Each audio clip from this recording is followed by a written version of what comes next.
This is LBC from Global, leading Britain's conversation with James O'Brien. 3 minutes after 10 is the time, and you are listening to James O'Brien on LBC. I wasn't joking a minute ago. I mean, a bit odd if I was, given that I'm preparing to talk to you about the countries now queuing up to condemn Israel for depriving Palestinians of human dignity in an ongoing massacre that, in my humble opinion, and having taken advisement from many of the world's leading genocide scholars, up to and including Kenneth Roth, the son of a Holocaust survivor, of course, and former head of Human Rights Watch, it looks to me as if history will adjudge what has happened and what is happening to be genocidal. I've thought that for some time, but I wasn't joking when I said to you that I very rarely feel that my vocabulary is inadequate. I don't mean that in a cocky way.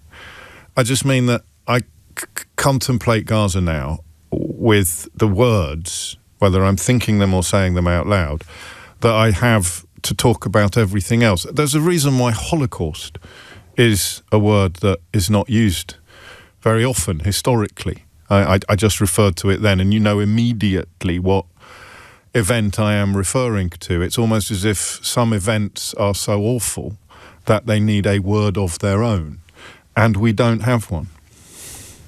I mean, genocide may end up being a word that is applied to what has happened and what is happening. Ethnic cleansing, I think, is pretty close to, inarguably, one description of what is going on. But they are words that, rightly or wrongly, don't have unique heft. You say genocide, you might think of Rwanda. You say ethnic cleansing, you might think of Yugoslavia. You don't have, at the moment, words to describe this specific event. And maybe that is fine. Maybe history will rank this alongside other atrocities, other horrors visited upon populations. And of course, given the way that we work in the West, the way our news supplies and our public interest and things like that, other things going on in the world get nothing like the attention that this does. Some people pretend not to understand the difference, of course, between the actions of an ally that enjoys enormous support from successive British governments and the actions of terrorists, for example, like Hamas, or rogue states, or very simply countries that are not our allies. Of course, you expect your friends, you expect more of your friends than you do of your enemies. But again, some people are very keen, and I can understand why some people are desperate to pretend that they don't understand that. So I mention that because unprecedented is an inadequate word. Inadequate is an inadequate word. Pivotal. The dam was always going to break when it came to international disapproval. It had to. Once it became clear that Netanyahu was on a path that brooked no criticism, and once you registered how successfully the ground had been seeded for that sort of impunity, how quickly people forget, how quickly people forget. The members of my profession who have latterly decided to ask one or two searching questions of Israeli policy, but who have spent, in some cases, decades being foursquare behind it. You confine ourselves, and again, it's probably wrong to do so, but we confine ourselves to events since the Hamas terror attack, the atrocity of October the 7th. Again, some people desperate to see that in isolation and not see it part of a broader picture. But if we were to confine our attentions to that period, the point at which it became clear that Israel's response was unconscionable, indefensible, and possibly genocidal is still debatable. For some governments, including some extremely close to London, like Dublin, the day had arrived pretty much 3, 4, 5 months later, by Valentine's Day of 2024. Other governments were making the kind of case that 25 nations, 28 actually, as I glance at the screen in front of me, it seems to have gone up since the newspapers were printed this morning. 28 countries condemning Israel's conduct, specifically in that case, the drip feeding of aid. Also, you may not be aware of this. Who was it I heard being interviewed recently? I heard a clip of it on it. Was it Kemi Badenoch, who didn't know about the so-called humanitarian city that Ian Katz, the Israeli defense minister, has proposed building, just to move 600,000 Palestinians as if they were, I don't know, cattle, to a place that many of them have no particular connection with and that has been heavily damaged through the war. 25 nations describing that plan today as completely unacceptable. But I don't think the leader of the opposition had heard about it. She was all over a story about a schoolgirl being put in detention for wearing a Union flag dress. That's the leader of the opposition for you. A cabinet reshuffle today, a shadow cabinet reshuffle today. I'm going to have to beg you to contain your excitement about that prospect. The delivery of aid is dangerous, according to the UK. The situation in Gaza is intolerable, according to Keir Starmer. And the queue of countries now is so long that you can barely see the back of it. In fact, in the context of current affairs or international alliances, the United States stands almost alone in its support or its failure to condemn or criticise Benjamin Netanyahu's government. A 2-month blockade. And this is the other thing that I can't quite square. There'll be so much that you don't know about. And in a way, that means I've let you down. I mean, if you're kind, trusting, daft enough to rely upon this programme or this radio station, not just me, of course, the news bulletins within this programme, as well as my colleagues on the presenting roster, if you rely upon us for the bulk of your news, for the bulk of your diet, your current affairs diet, then we've probably let you down, because we have not bringing you daily detail of the deaths. There came a point, I don't know when it was, that it was almost as if we couldn't bear to contemplate it anymore. And you've also got other considerations to take into account. There is barely a single subject under the sun that you can talk about on the programme every day. I'm afraid for some people, small boats and refugees seem to fit into that category. But for me, there are perilously few subjects under the sun that you can talk about every single day. And Gaza became one of them. Again, I don't know when. I couldn't tell you precisely what the pivot point was that the world seemed to look away. And the attempts to minimise what was going on by somehow claiming that you can't trust the figures coming out of Gaza because Hamas runs the health ministry, but we won't let any journalists in to do their own research because reasons. And of course, some journalists, many journalists who did get in or who were based there in the first place have been killed by the IDF, as have many aid workers. But again, some people cling to the obvious nonsense that the IDF works tirelessly to avoid killing civilians. I mean, if it did, good Lord, then they need a little bit of a reset, don't they? And now you have this thing that was always going to happen. I can't remember when we first used the word pariah. Pariah is not an inadequate word, actually, is it? I think we had a conversation, you and me, and before that, me and the producer. I think we had a conversation about whether it would be appropriate to use the word pariah. And then, unless my memory's playing tricks on me, quite a long conversation, actually, because it's a pretty hefty word, particularly for people who quite understandably and rightly see Israel as the place that they can go to when it starts again.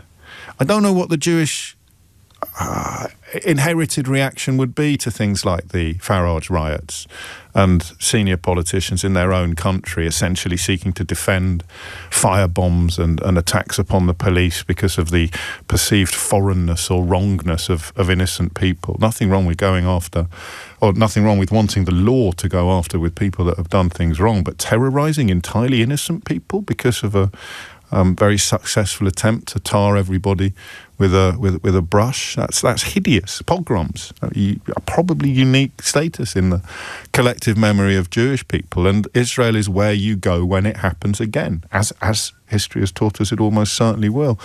So for those people, Benjamin Netanyahu's successful recasting of Israel as an international pariah, if it isn't already, will be a disaster. Will be a disaster. And yet, it is still not possible for me to find the correct words to frame what has happened. I've tried. I'll continue to try.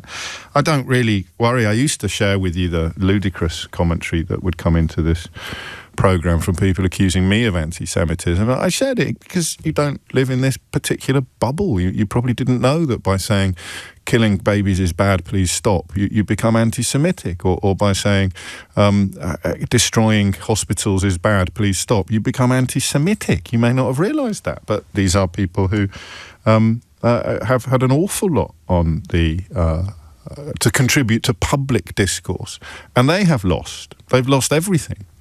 They've lost all support, they've lost all sympathy, they've lost all credibility, because they continue to claim things that are obviously not true. Most obviously, that the IDF is not undertaking ethnic cleansing or quite possibly genocide, that it does deliberately or sets out to try to minimise civilian deaths, that it is somehow honest in its dealings, while simultaneously killing aid workers, killing journalists, and not letting my colleagues across the UK media into the Gaza Strip to report on what is actually happening there.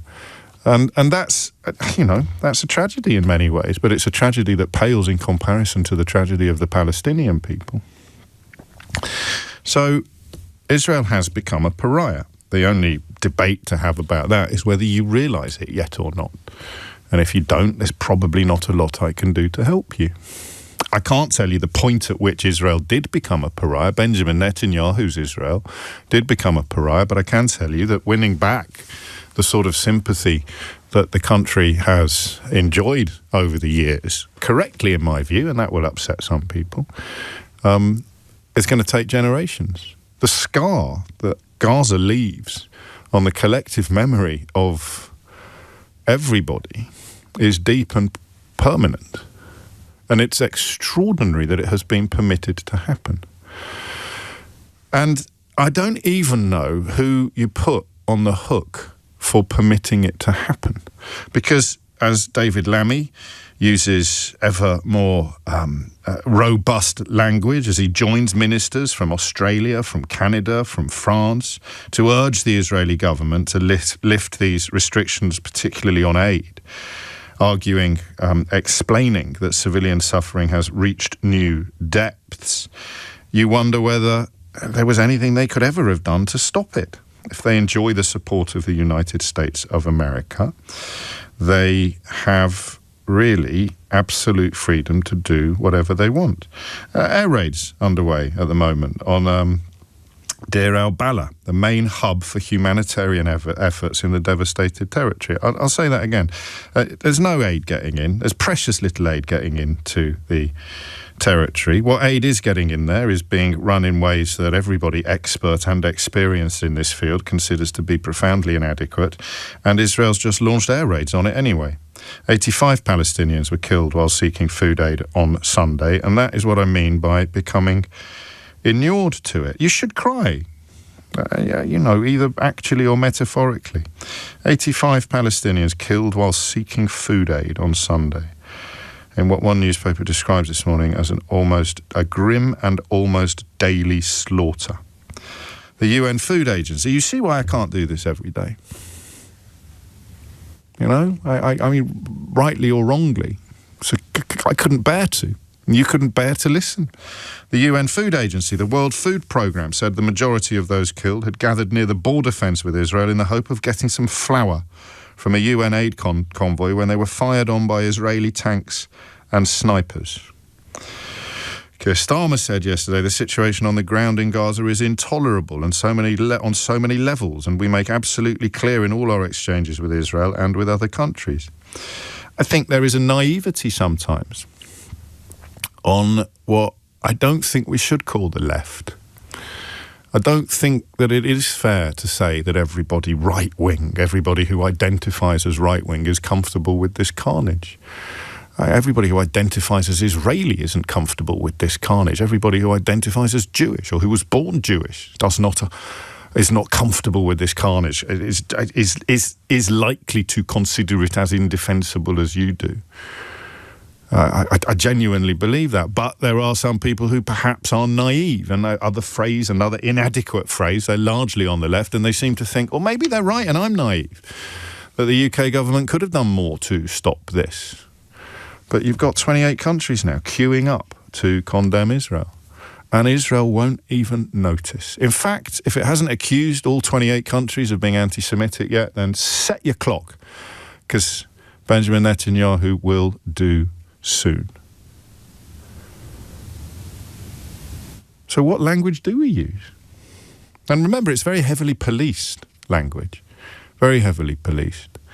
You can talk about the tens of thousands of dead people in Gaza and set your clock again by the speed with which one or two people will be demanding that you also remember the October the 7th terror attack, which absolutely nobody has forgotten, but it's as if you are desperate not to talk about what's actually happening today, so that you insist that everybody talks about something that happened a longish time ago in the scheme of things. So this is 28 countries with governments of all political persuasions. Of course, that won't stop some people from claiming that it's leftish or that it is anti-Semitic or that it is biased. It's not. It's humanitarian. Switzerland rarely gets involved. Italy, currently run by quasi-fascists. New Zealand, France, Canada, Australia. 27 nations plus the UK saying the war in Gaza must end now, and it won't. Why? I don't know. Probably because Benjamin Netanyahu fears he'll be in jail by Christmas if it does. I don't know. I don't really know what question to ask you. But I think I'll ask you this. What have you learned? 03456060973. What have you learned? Things that you didn't know before, things that may not have been true before. For example, I have learned that there is no international community capable of staying Benjamin Netanyahu's hand. For reasons I don't fully understand, the environment, the scene had been set for this so completely that he knew from the start no one would be able to stop him. Part of that will be due to domestic Israeli politics. Part of it will be due to Benjamin Netanyahu's own diabolical ambition. And part of it will be due to the response in what I'd loosely call the Anglosphere, although that probably denigrates Ireland a bit, because you step out of the United States, United Kingdom axis. Condemnation for Israel is loud and long. Of course, that involves the countries that have led it, like South Africa, being maligned and attacked by our newspapers and our commentators and our politicians quite often. But you've got 28 countries now just saying, stop. This is intolerable. Their words. This is my word, unconscionable. This is their words, completely unacceptable. And you know and I know that it won't stop. It won't stop. It won't stop, I fear, until there's nothing left. And the argument for shifting people to places that they don't want to go to becomes almost irresistible. Becomes completely irresistible, because logistically, how can you live in a desert? How can you live in a land of rubble and gravel when someone else offers you the opportunity or orders you to move and live somewhere else? That's not even an exaggeration. They've already done it. A humanitarian city. Almost as if language itself has been so completely debased by these people that they can describe a prison camp as a humanitarian city. Why on earth would I want to live in a humanitarian city? Oh, that's easy, because we've bombed and destroyed and razed to the ground absolutely everywhere else. Oh, spoiler alert, we've also done that to the place that we're going to call a humanitarian city and insist that you move to. What have you learned? 0345 6060973. And what will this... Actually, no, I'm not asking you that yet. I'll ask you that later. What have you learned I've learned that there was never any international community at all capable of stopping Benjamin Netanyahu from killing as many Palestinians as he pleased. And I've learned that in the last couple of years. 0345 6060 973 is the number you need to tell me what you have learned. James O'Brien on LBC. It is 25 minutes after 10 and you are listening to James O'Brien on LBC, whereas 28 countries join forces to demand that Israel stop killing people in Gaza. We wonder what we have learned, not what the world has learned, but what we have learned. And there is some consensus, but not, of course, from everybody. Tracy's been in touch. She writes, another hate-fest-filled diatribe from JOB and no mention whatsoever of the hostages. Let the hostages go and the war is over. So somebody who's paid no attention at all to what Benjamin Netanyahu has been saying for over a year. Quite extraordinary, but that is how desperately you cling to the carcass of credibility if, and I'm going to give Tracy the benefit of the doubt here, you can't get past the very real fear and the very real knowledge that Israel is where you go when it happens again, when pogroms and holocausts recur. And I'm not asking you to have sympathy for her cruelty, I'm just asking you to understand it. If it comes from a genuine place of fear, then it's authentic and it's real. And there is no limit on the number of Palestinians that she will countenance the killing of under the ludicrous camouflage of claiming that if the hostages were released, then it would somehow stop. It's a position you can only maintain and sustain if you pay no attention whatsoever to what Benjamin Netanyahu has said, what his closest allies have said, what they have done, what they continue to do, and what they are increasingly open about admitting that they intend to do. But if it comes from a genuine place of fear, then however hideous it may be, it remains authentic. For whatever that's worth. Carol's in Enfield. Carol, what have you learned? Oh, God. Great to get through. What have I learned? I've learned that words are really cheap, yes, and also the hypocrisy of the West, because how they've handled the invasion of Ukraine and how they've dealt with the Palestinian crisis is just so far removed from each other. With Ukraine, words weren't cheap. They did things. Well, they did quickly. This time. They did this time round.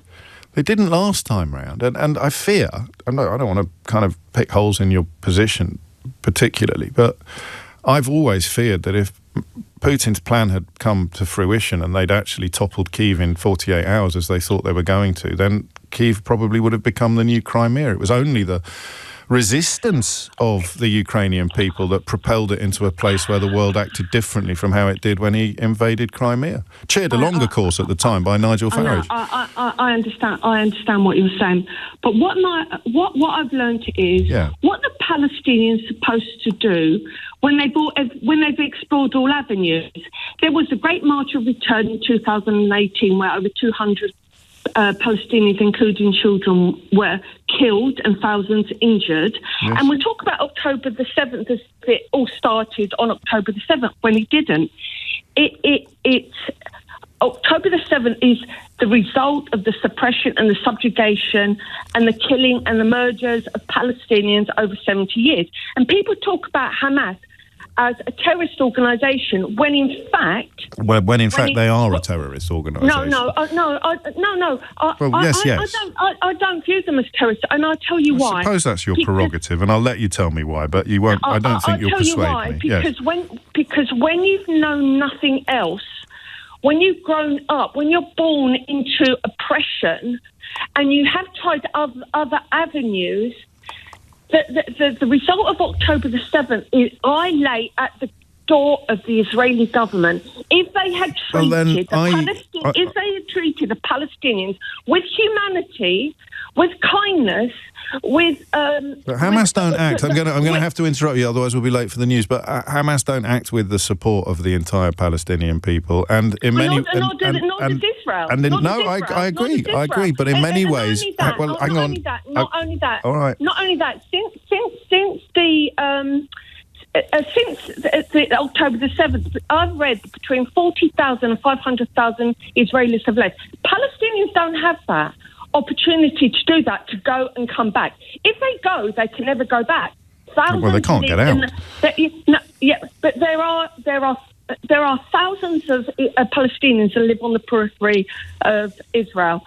So I don't view Hamas as a terrorist organisation. That is a Western definition of them. Well, it's international law which defines it, and of course international law also makes a lot of points with regard to Israel that Israel continues and chooses to ignore. For the record, I disagree with you on two fronts. I think Hamas are scum, and I think that they are responsible in large part for what has happened, and it's actually what they wanted to happen. And the sooner that the Palestinian people wake up to that, the better. But where I will allow your point, and I don't mean that in terms of being a gatekeeper, I mean that in terms of philosophical discourse, I will allow it, is the notion of desperation pushing people to places that they would not be pushed to without desperation. But I'm afraid the October the 7th atrocity is absolutely indefensible. If you want to argue that it is as indefensible as what has happened subsequently, I won't have any beef with you. And of course, if you're going to measure it according to any logical metric, you're going to have to count bodies to decide what was more of an atrocity. And history will, Carol. Be sure of that. History will. History already is. It's 10:31. Thomas Watts is here with your headlines. James O'Brien on LBC. 34 is the time. I don't get many messages like this anymore, for good or for ill, but it's good to know that some people of this ilk are still listening, some people of this opinion. So I will read them to you today, just so that you know what perhaps helps explain how this environment of impunity was created. Some radio presenters might perhaps be frightened by communications like this, or review their position and their words accordingly. So Eve's been in touch. J. O'Brien and media never mention the same numbers of killings, war children dying, and violence happening in Somalia and Sudan. Why not? Question mark, question mark, question mark. No Jews, no news. Exclamation mark, exclamation mark. So a slightly coded allegation of anti-Semitism, which of course we've answered several hundred times. Actions undertaken by allies are very, very different from actions undertaken by enemies or non-allies, particularly, of course, when that ally asks to be treated like a Western democracy, demands to be treated like a Western democracy. Then you should get held to the same standards as Western democracies. But of course, the United States is a Western democracy, the mother of them all, in terms of scale. And that makes the lesson that many of you are telling me you've learned so poignant. SAS Andy writes, international law is little more than just good sentiment. The idea that words mean nothing is a terrible lesson. Assad writes, it is a terrible lesson, but I learned international law has no meaning. In college, I considered studying international law. I am glad I went with English literature. It is much more useful. And Sarah, I've lost the first bit of your message, but this is a continuation of it. I've learned that international law and courts have no real power, as America does in fact rule the world, and this has been a shock to me because it means that a country like Israel can run amok in other sovereign territories. And Charlotte says, I love you, but remembering, even in this serious subject, that that's the best way to get your criticism read out. I love you, but I disagree with you about discussing this every day. There is nothing more important than the genocide in Gaza. Our government is, in my opinion, complicit. We are still sending arms components to Israel, and despite David Lammy's protestations on the media round this morning, they have done little in reality to stop the actions of Netanyahu's government. I think that, sadly, what I've learned, Charlotte, is that there was nothing that our government could do because of Sarah's point about the primacy of the United States, where if you have utter corruption at the top, then I'm afraid that it invites utter corruption elsewhere. 10:36 is the time. Toby's in Bristol. Toby, what would you like to say? I've learned that it takes about 80 years for a country to forget what happened to its own people. My father was a Holocaust survivor. He became an atheist. My mother was an atheist, and I am. So I am of Jewish heritage, but I absolutely condemn what the state of Israel is doing. I do call it a genocide. I've studied and read and learned, and I have spoken to you before, yes, quite frequently over the last few years, mainly about Brexit. But this is genocide. This is herding people around the country and denying them food, starving them, punishing them for basically what another group did, and then effectively starving them to death. Collective punishment and denial of support. And listening to the representatives of the Israeli government effectively trying to bluff their way out of their responsibility, and the facts that we are literally seeing is just utterly abhorrent. And I know that the Prime Minister used the word, it is abhorrent, but to not actually be able to go as far as making a further condemnation of the behaviour is just soul-sucking. Yes, well, that's a good phrase. What would that look like, a further condemnation? Because we've got intolerable. I don't know if I've seen abhorrent, but I've seen... But intolerable is such a weird... but bad marmalade is intolerable. Well, this is going back to my slightly... it's an aside, really, my observation about the inadequacy of language, but you're kind of proving my point, because there aren't words that can do this. What would an action look like? Because I don't want to queer the pitch, as it were, for all callers, but my lesson being that none of it matters, that if you've got the right/wrong person in charge in Israel and in the White House, then Israel will be able to do whatever it wants. Waded into Syria now, just attacking people willy-nilly. So basically Israel's influence is so powerful that we do actually see effectively America cozying up to it and allowing it, because nativistic policy is what's happening in America as well. I think the fact that he won't call it a genocide would actually go some way to help him, because it's such a powerful word and it has such a powerful history. Yes. And I think yes, you're right. There isn't an awful lot that the UK can do because of its lack of influence now. However, well, not just the UK. This is the list: Australia, Austria, Belgium, Canada, Cyprus, Denmark, Estonia, Finland, France, Iceland, Ireland, Italy, Greece, Japan, Latvia, Lithuania, Luxembourg, Malta, the Netherlands, New Zealand, Norway, Poland, Portugal, Slovenia, Spain, Sweden, Switzerland and the UK, as well, of course, as the EU acting collectively. None of them matter. No, and I think that's the sort of indicative of how scared they are of actually the first person to put the word over the line. I think somebody has got to go first. And I, as a Labour voter and person who voted for this government, I would like to see them take that action and be more affirmative, other than just saying, well, it's awful, isn't it? But, we're going to put some sanctions on some of these people. We will describe it as intolerable while tolerating it. And absolutely. And, of course, Ireland did. Go differently. Ireland with a long history of occupation and oppression, having a rather different historical perspective on some of these matters from the United Kingdom, which has a long history of occupying and oppressing. Hand on heart, Toby, how much of what you've just told me is a genuinely recently learned lesson? How much has your needle moved? I've been ever since well before. Right. October the 7th. I mean, I've been sort of watching the slow creep of Israel's taking over of Gaza for the last sort of 20, 30 years, and although I don't have I've got no issues with the people of Israel, but what their government are doing on their behalf is absolutely abhorrent. And I think that basically the last time there was any sign of some sort of peaceful resolution was when I'm trying to remember the name of the actual call, when they shot their prime minister was assassinated. So we're talking about the 90s, when the two-state solution, and I think Clinton was flying around, and it really felt that was the death of it. Yes, and I think ever since then, and with your history, your family history, of course, your interest. Because I mean, to not to be crass, but if I use this phrase, Israel is where people go, where Jews go, when it happens again. Your atheism notwithstanding, you'd be on the SS's list. You'd be on the Gestapo's list at a different point in a different place in history.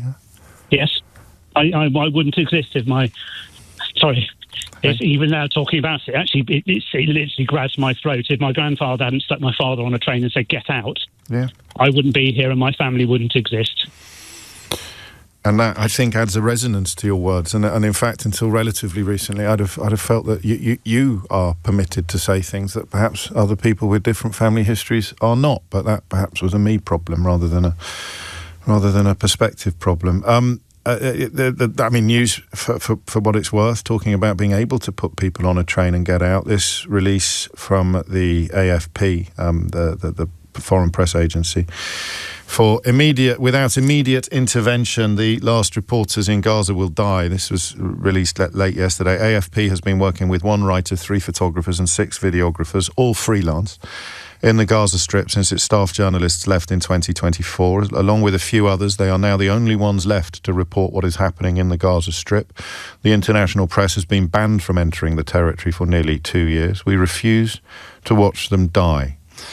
One of them, Bashar, has been working with AFP since 2010, first as a fixer, then freelance photographer, and since 2024 as a lead photographer. On July the 19th, he managed to post a message on Facebook: "I no longer have the strength to work for the media. My body is thin and I can't work anymore." The statement explains that he lives in the same conditions as all Gazans, to which the 2 or 3 people texting abuse to me today would respond by saying, they're lying. You can't trust them, but we can't send any journalists in either for reasons that I'm currently unable to explain. And Bashar is probably a member of Hamas or something. Thank you, Toby. Chris is in 5. Chris, what have you learned? Well, I learned many things and nothing. Like your last caller, we're all philosophers today. Sometimes. Yes. What we learned that this nation really doesn't give a damn, much like many of the others. Not really. We've learned something that you asked right at the beginning, James, which is how many dead is not too many, but we're getting to that point. Yeah. We're now towards 50 to 1? Towards 50 to 1 since October the 7th in Gaza, and the dead in Israel on October the 7th. We're getting towards that point, and now our government is saying, well, this is intolerable. This is too nasty. We've learned that our government can say that we should have sanctions whilst we still send them bombs, whilst we still train their soldiers. We don't send them bombs. We've done. Listen, okay, sorry. I don't know. Well, no, I don't. I genuinely don't know whether this is hair splitting or not. But I need to listen back to what Lamb. Well, actually, I'm sitting down for an hour with David Lammy later this week for a full disclosure, so I'll ask him in detail about it then.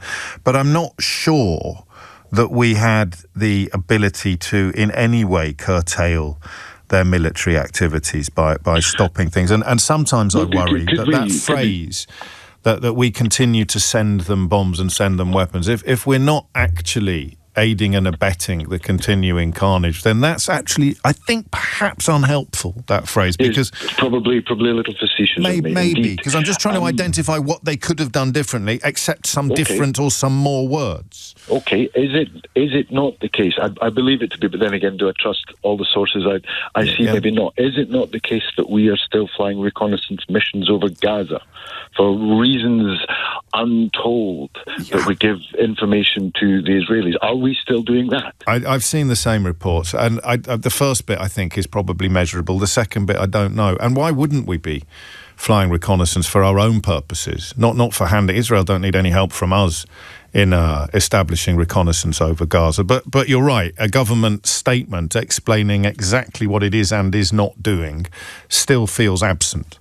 And that would be more. You say we can't do more. We are complicit in that regard. We could have stood with Ireland. We could have done, because but that hasn't changed it. I don't want to be like. Changed it. But that's what I'm asking. What difference has any of that made? Because that's the lesson I'm taking away. It's turning into a slightly unpleasant trump card, in that everything anybody says to me about what we could have done differently, I'm coming back and saying, well, what I've learned is it doesn't matter what we didn't do, could have done or should have done. This would still be going on. And that's my brutal, grim takeaway from all of this, is that with the White House on side, whether under Biden or under Trump, and obviously things have escalated hideously since Trump got back into power, but they were pretty bloody gross before. With the White House on side, nobody else matters. Nobody else matters, certainly not the Palestinian people. No other international government. No international government matters. And just as your messages that came in earlier said that the other thing we've learned is that the International Court of Justice may as well be a thin piece of silk that's getting burnt by a candle. It's no use. It may as well be a chocolate teapot. No use at all. So what have we learned? That we can watch an entire population be herded from death zone to death zone. We can watch 400 humanitarian posts go down to 4, and at those 4 they still get bombed. And what else have we learned is that when every day dozens of civilians queuing for water, we get out of a tap, man, queuing for water, die, then we get a weekly update as to how many have died. I know. That's what we learned. That's what we've learned. I also learned, I didn't listen to Lami's interview on another radio station today. He was absolutely clear that the RAF is not and has not been flying over Gaza, according to a couple of my callers. But as you say, when news is a carefully curated vacuum, which is, of course, what has been deliberately achieved in some corners of this coverage by not letting foreign journalists into Gaza, then all sorts of things move into the space that is created. Thank you, Chris. 10:48 is the time. You may not feel like ringing in if you found yourself very warmly supportive of what Israel was doing until relatively recently. I can't imagine you'd want to ring in if you still are. And I don't often say this on the radio, I can't imagine I'd particularly have much to say to you. I don't think we'd have much to say to each other if you're still comfortable with this, you're still supporting this, you're still unable to answer that simple question Chris reminds us we've been asking now for years. How much will be too much? When will you say stop? And if you still can't, then I think you're lost in some way. But for reasons that I've been at pains this morning to explain, I do understand up to a point.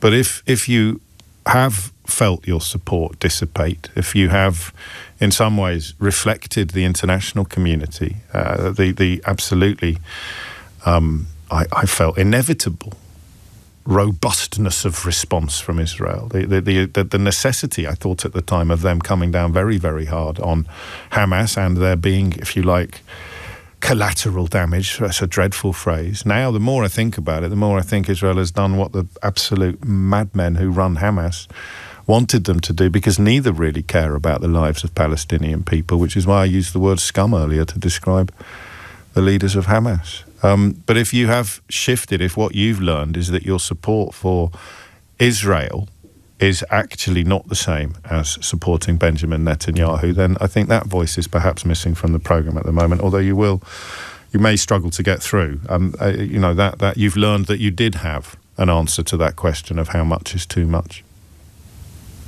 It's just coming up to 10 to 11. James O'Brien on LBC.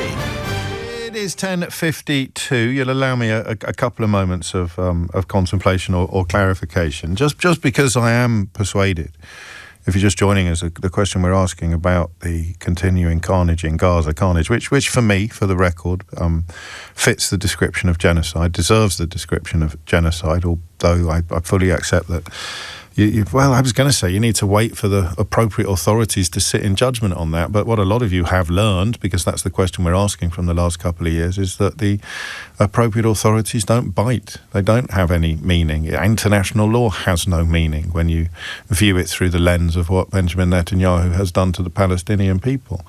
That's not an opinion. That's counting. But just because my big takeaway is that the actions, words of the international community count for nothing, that doesn't mean that I think that the current British government has been right to do so little.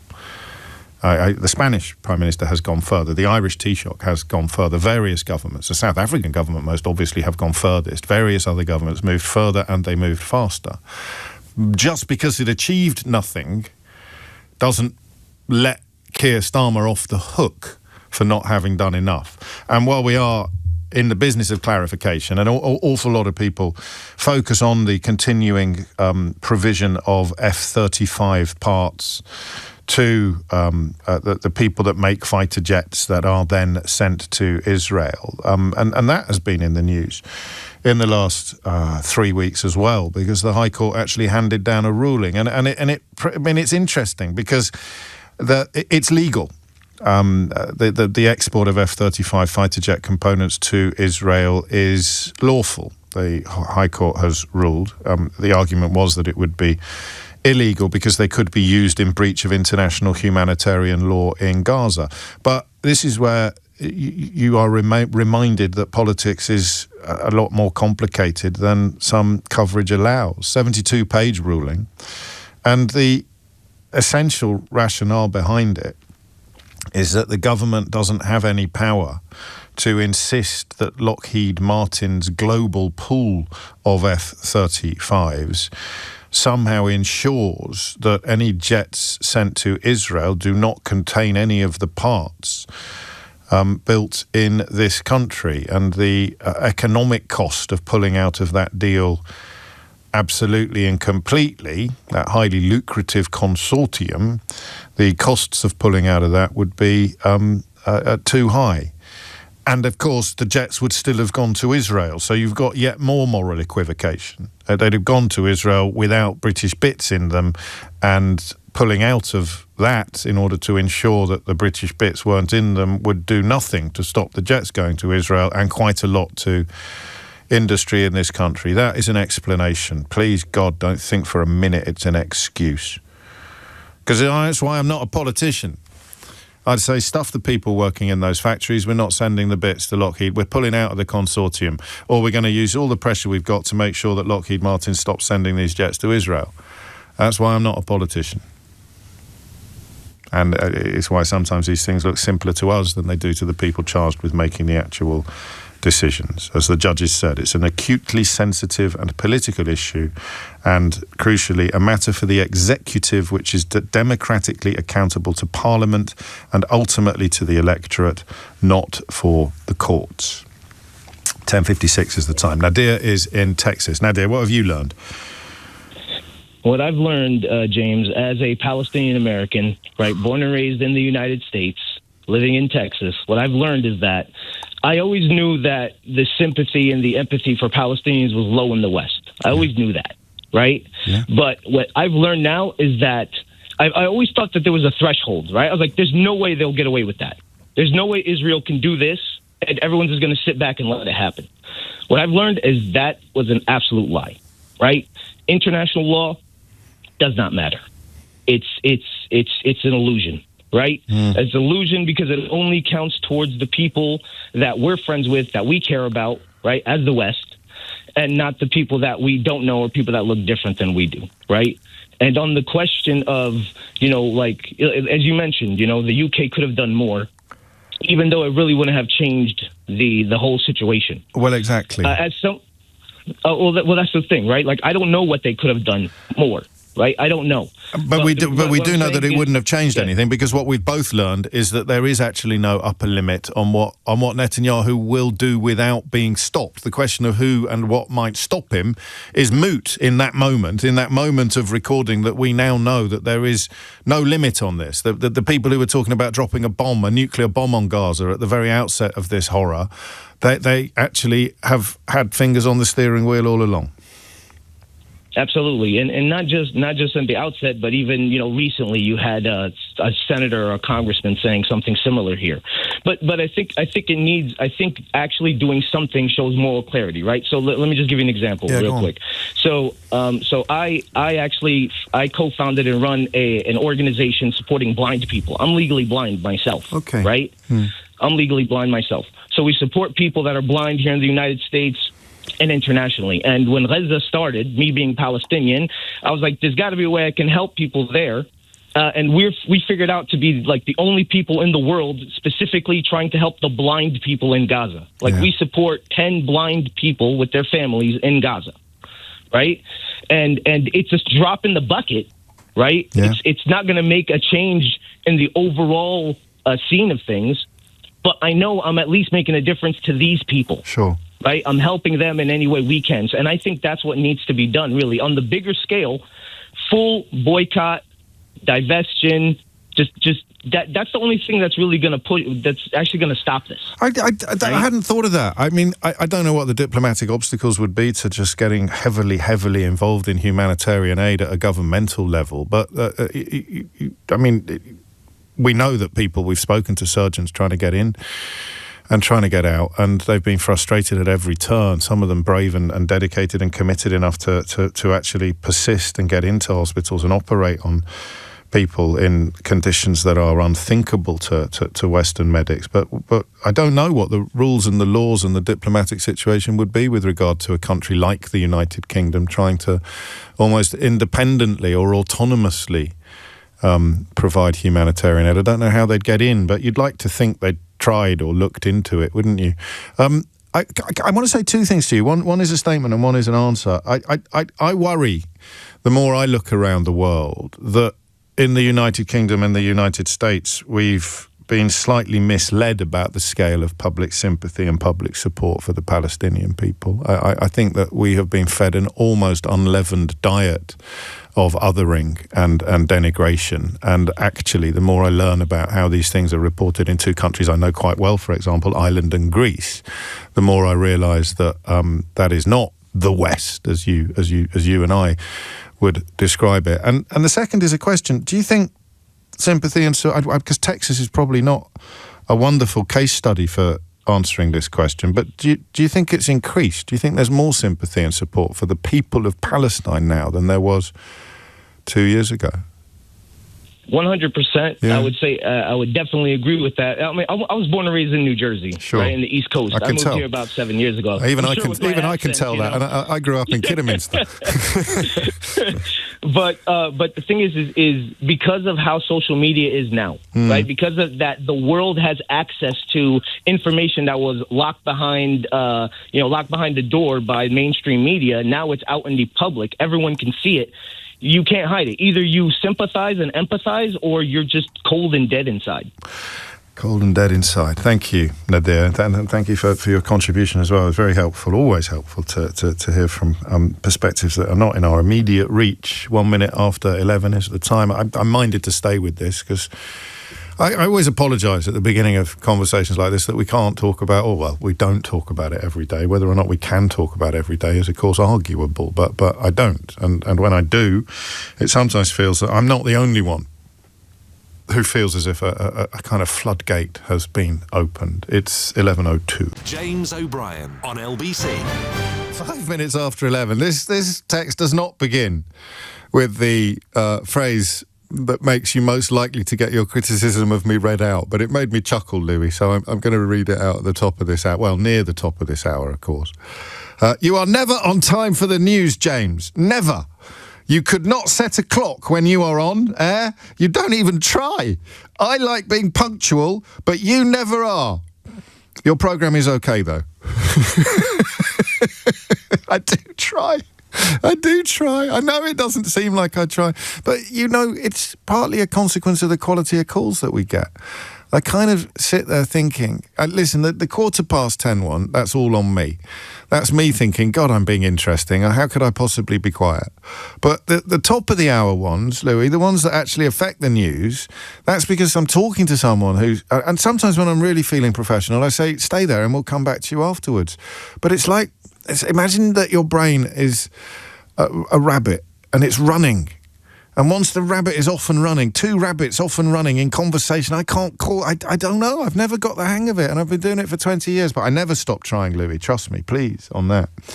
6 minutes after 11 is the time. Conversation is about what we have learned, as David Lammy uses language that is stronger than language that has been used before, as indeed 27 other countries join him in calling for an immediate end to the war in Gaza. The point of no return, to coin one of those inadequate phrases, appears to have been passed some time ago.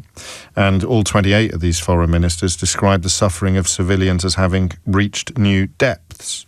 There will still be a handful of people comfortable with the carnage, furious about the increasing deployment of the word genocide, most pertinently perhaps by genocide scholars around the world, up to and including families with Holocaust survival in their family tree, people that we've spoken to on this programme. And the question, as elements of the debate seem almost to be over, the debate about whether or not what is continuing to occur is in any way justified is not the same debate as one that we might have had on October the 8th or October the 9th.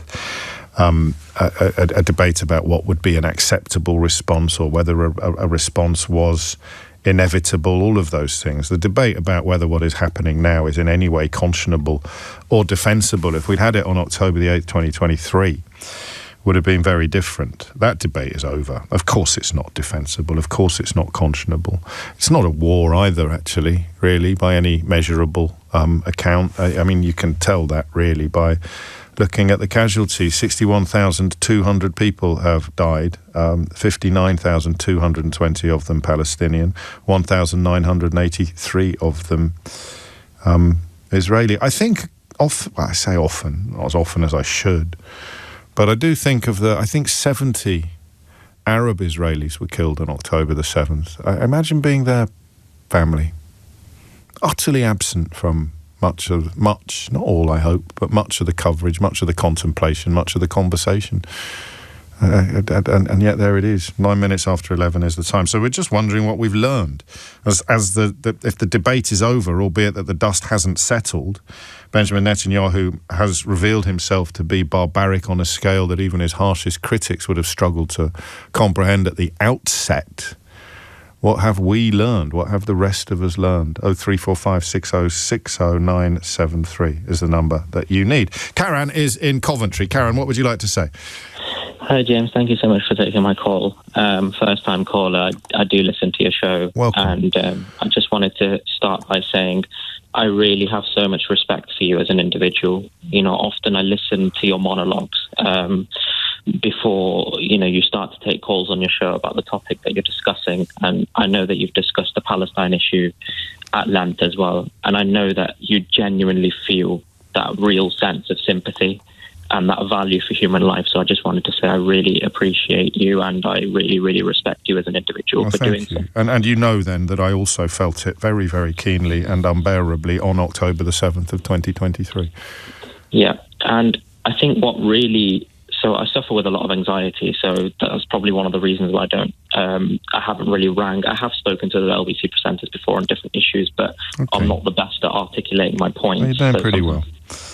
I think what really sparked my interest to pick up the phone today and call is one of the contributions that one of your callers made earlier when she wasn't willing to accept that Hamas is a terrorist organization. Yeah. James, I'm a practicing Muslim, and in our religion we're taught that human life comes before anything else. Now, for somebody to say that what happened on October the 7th isn't an act of terrorism is just completely detached from reality. Every single human life matters, whether that's on the Israeli side or the Palestinian side.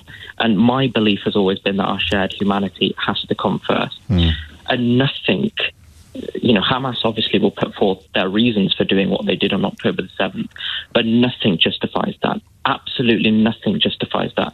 The same reasons have been used for other terror attacks that have been carried out over time. For example, the September the 11th attacks or the 7/7 bombings. James, this is never going to end. If this is the mindset that terror groups like Hamas is going to use, this is never going to end. There's never ever going to be an end to this. And then, you do get certain people that then criticize, for example, the religion. My religion doesn't teach me to kill innocent people. Jump over a border and just kill any innocent Jew that comes into your sight. What was the fault of the Jewish people on October 7th that went to a music festival? Because of the actions of their government. I'm glad you called today. I really needed to hear this, actually. I didn't know that I needed to hear it, but I did. Yeah. What was the fault of those innocent people that went to a music festival? Because what you leave me with is the thought, and what is as I know you're implicitly reminding us, what on earth is the fault of the huge majority of the 61,200 of the 60,000 or so Palestinians who've died subsequently, been killed subsequently? That there will be people at the top of both structures who want it to continue. Yeah, of course. And the thing is, anybody would be naive to think that Israel wouldn't have responded after what happened on October the 7th. Now, that response, obviously, if you're looking at it from a human angle, we'll begin to understand that it's far from proportionate because, it seems, and, people can only base their opinions on what they see and what they hear. There's very prominent figures within the Israeli government that have used language that, you can make of that what you will, such as, we want to cleanse the Gaza Strip of all Palestinians. There's no innocent Palestinians in Gaza. However, Hamas also have to take a huge amount of responsibility for what has happened to the Palestinian people. You've jumped over a fence and killed innocent Jewish people that are absolutely no fault for the action of their government. And it was the same that happened on September the 11th. We all know that, governments do things and they make mistakes and they intervene in other countries and these things happen. But at the end of the day, what is the value of human life? I do, and I mean it's something that many people still struggle to understand, is that you can feel the same loss at the death of a Jewish or Israeli person as you do of a Palestinian in Gaza, and some people won't accept that, and vice versa as well, of course, which is why you're so right to point us towards the motivation for the October the 7th terror attack. But, it's not just words, is it, in the context of the Israeli cabinet? I mean, there are people in it with, at least one off the top of my head, with a terrorism conviction or a conviction for supporting terrorism. So if that lady had said to you, why does the world consider Hamas to be terrorists, but what I have watched Israel do since October the 7th seems to me to be at least as morally, let's just say as morally indefensible. What do you say to them? I mean, we will insist that Hamas are terrorists correctly. I've even used the word scum, which I try not to use on the radio these days, but occasionally the cap fits. What do you say to someone who says, why don't you talk about Israel in those terms?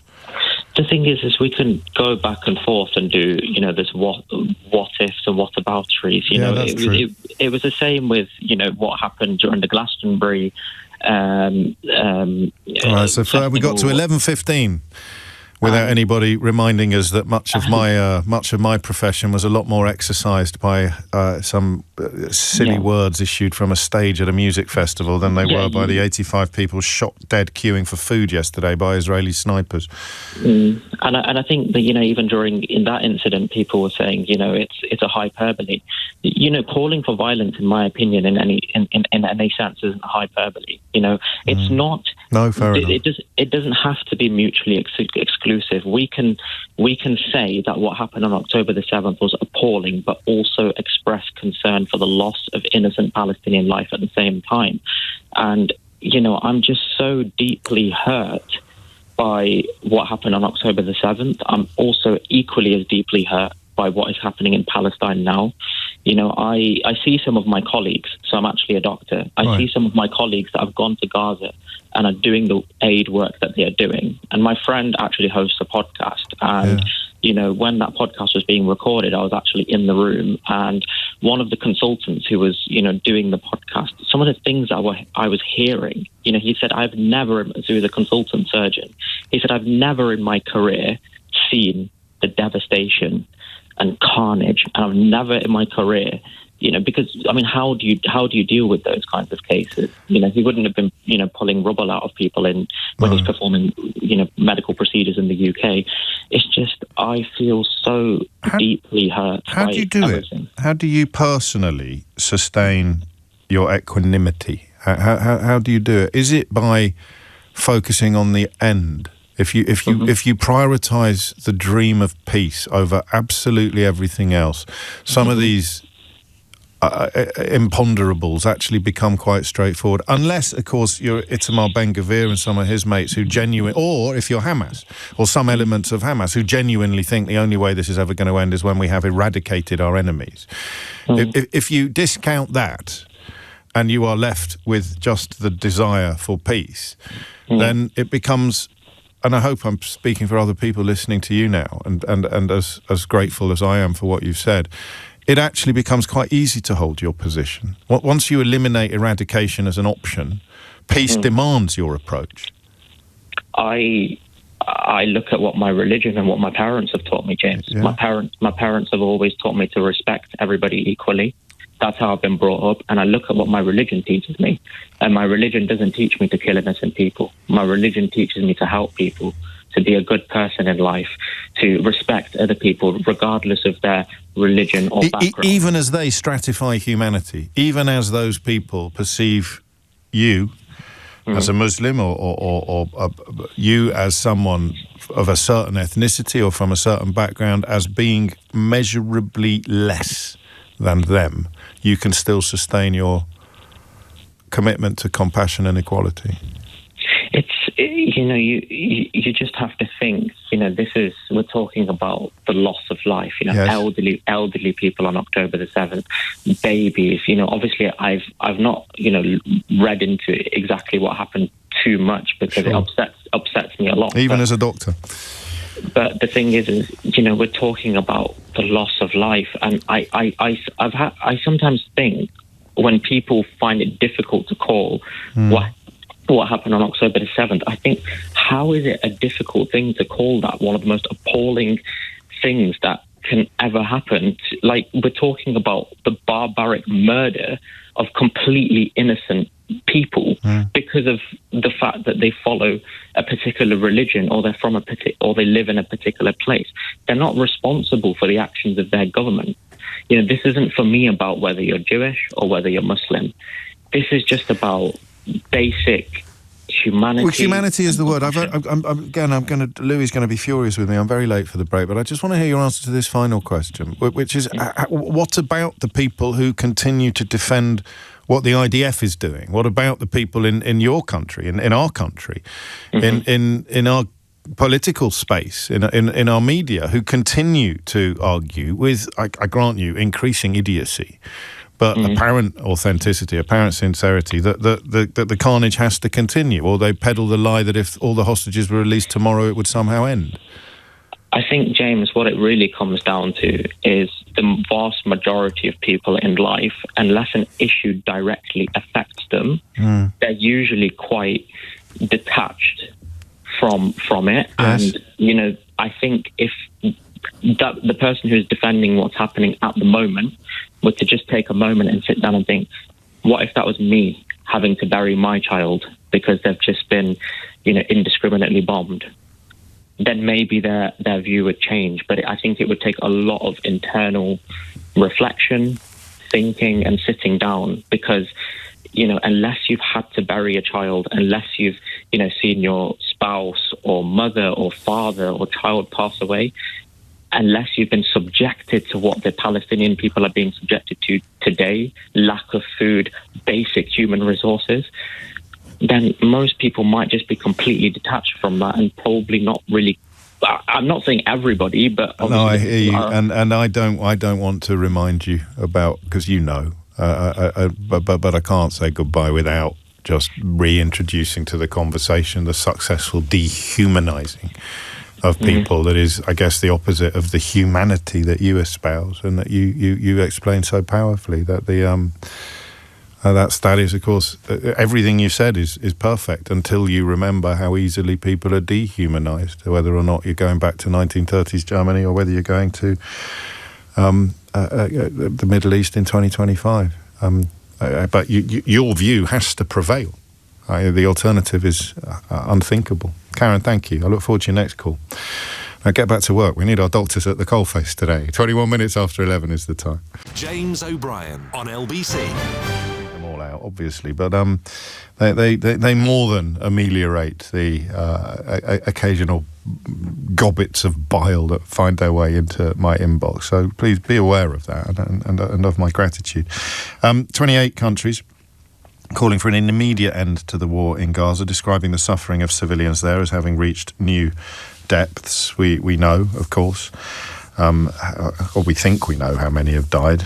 Quite a few people remind me regularly that if anybody ever gets to actually dig through the rubble, then these numbers are not going to go down.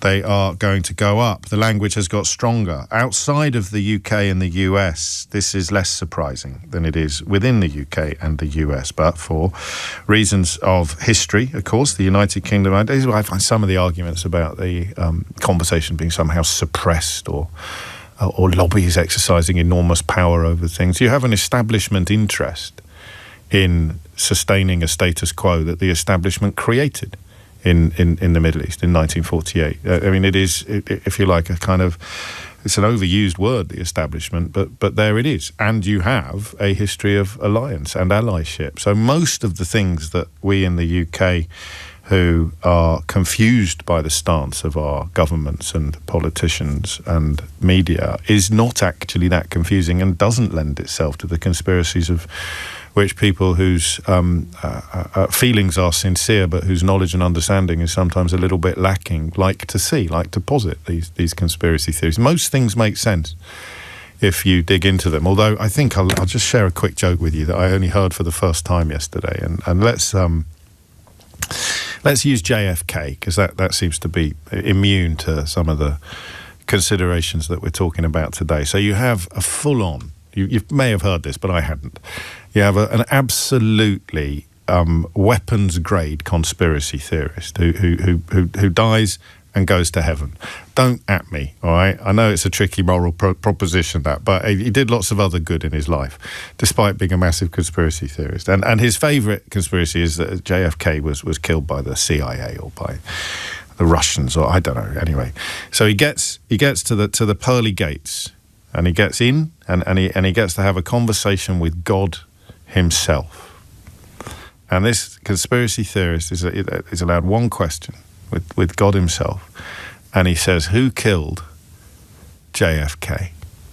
And God says, JFK was killed by Lee Harvey Oswald acting alone. And do you know what the conspiracy theorist said to God? He said, this conspiracy goes higher than I thought. I'm not going to explain it to you. It's a really, really good joke. And it speaks to the fact that some people will choose and continue to believe what they want to believe, regardless of all the evidence and facts. 26 minutes after 11 is the time. Yasser is in Harrow. Yasser, what would you like to say? Hello, James. Thanks for taking my call. You're very welcome. So, what did we learn from the last 2 years? So, I think for me, there are three things that I've learned. I'll just quickly say what they are. Yes. So, the first thing I think we've learned is, especially in the West, there's an emphasis that for some reason history has to start on the 7th of October, as if this is the first ever atrocity that has occurred in Palestine. This, of course, is just the worst of all the atrocities that happened in Palestine. That's number one. Number two, there needs to be an emphasis on the fact that in mainstream sort of Israeli society, actually there is a massive support for what's happening in Palestine. Now, that could be because of historical reasons, or it could be because of the leadership in Israel, I don't know. But even there was a poll by Penn State University, Pennsylvania State University, from, I believe, 2-3 months ago, and it was quoted in Haaretz back in June, that, the majority of Israelis actually support ethnic cleansing, and a sizable majority support a total genocide in Israel. So, and you can even see it. I mean, even when there are demonstrations in Israel, they're never about I think this was published in Haaretz, was it? Correct, it was in Haaretz.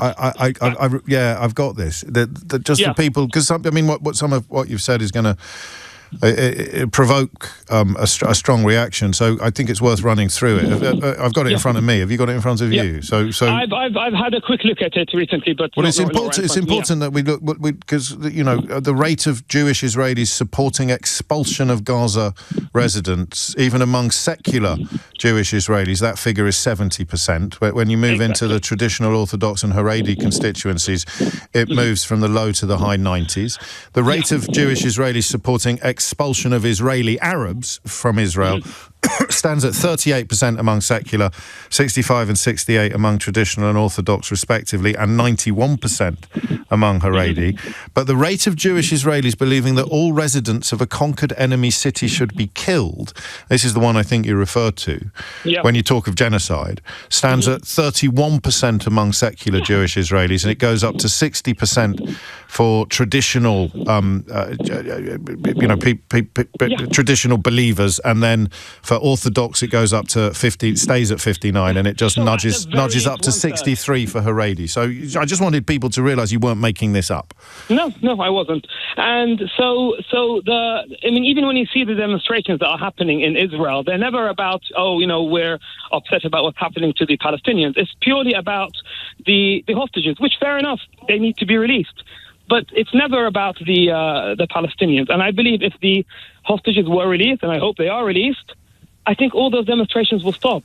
And I think Benjamin Netanyahu will have a lot of... And the killing won't stop? Of course not. In fact, it will probably get worse, because then he has absolutely nothing to stop him. As in, Netanyahu will have nothing to stop him. There are no hostages there. He doesn't need to worry about killing the hostages by mistake. And so, in fact, it'll get worse, I think.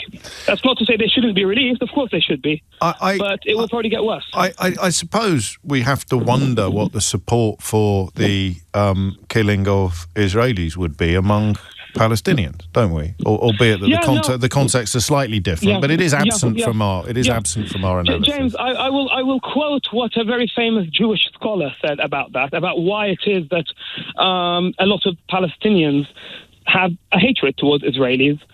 This Jewish scholar is by the name of Norman Finkelstein. Mm-hmm. I'm sure you've heard of him. Of course. And he said that, as you know, he was a Holocaust, or his parents were Holocaust survivors.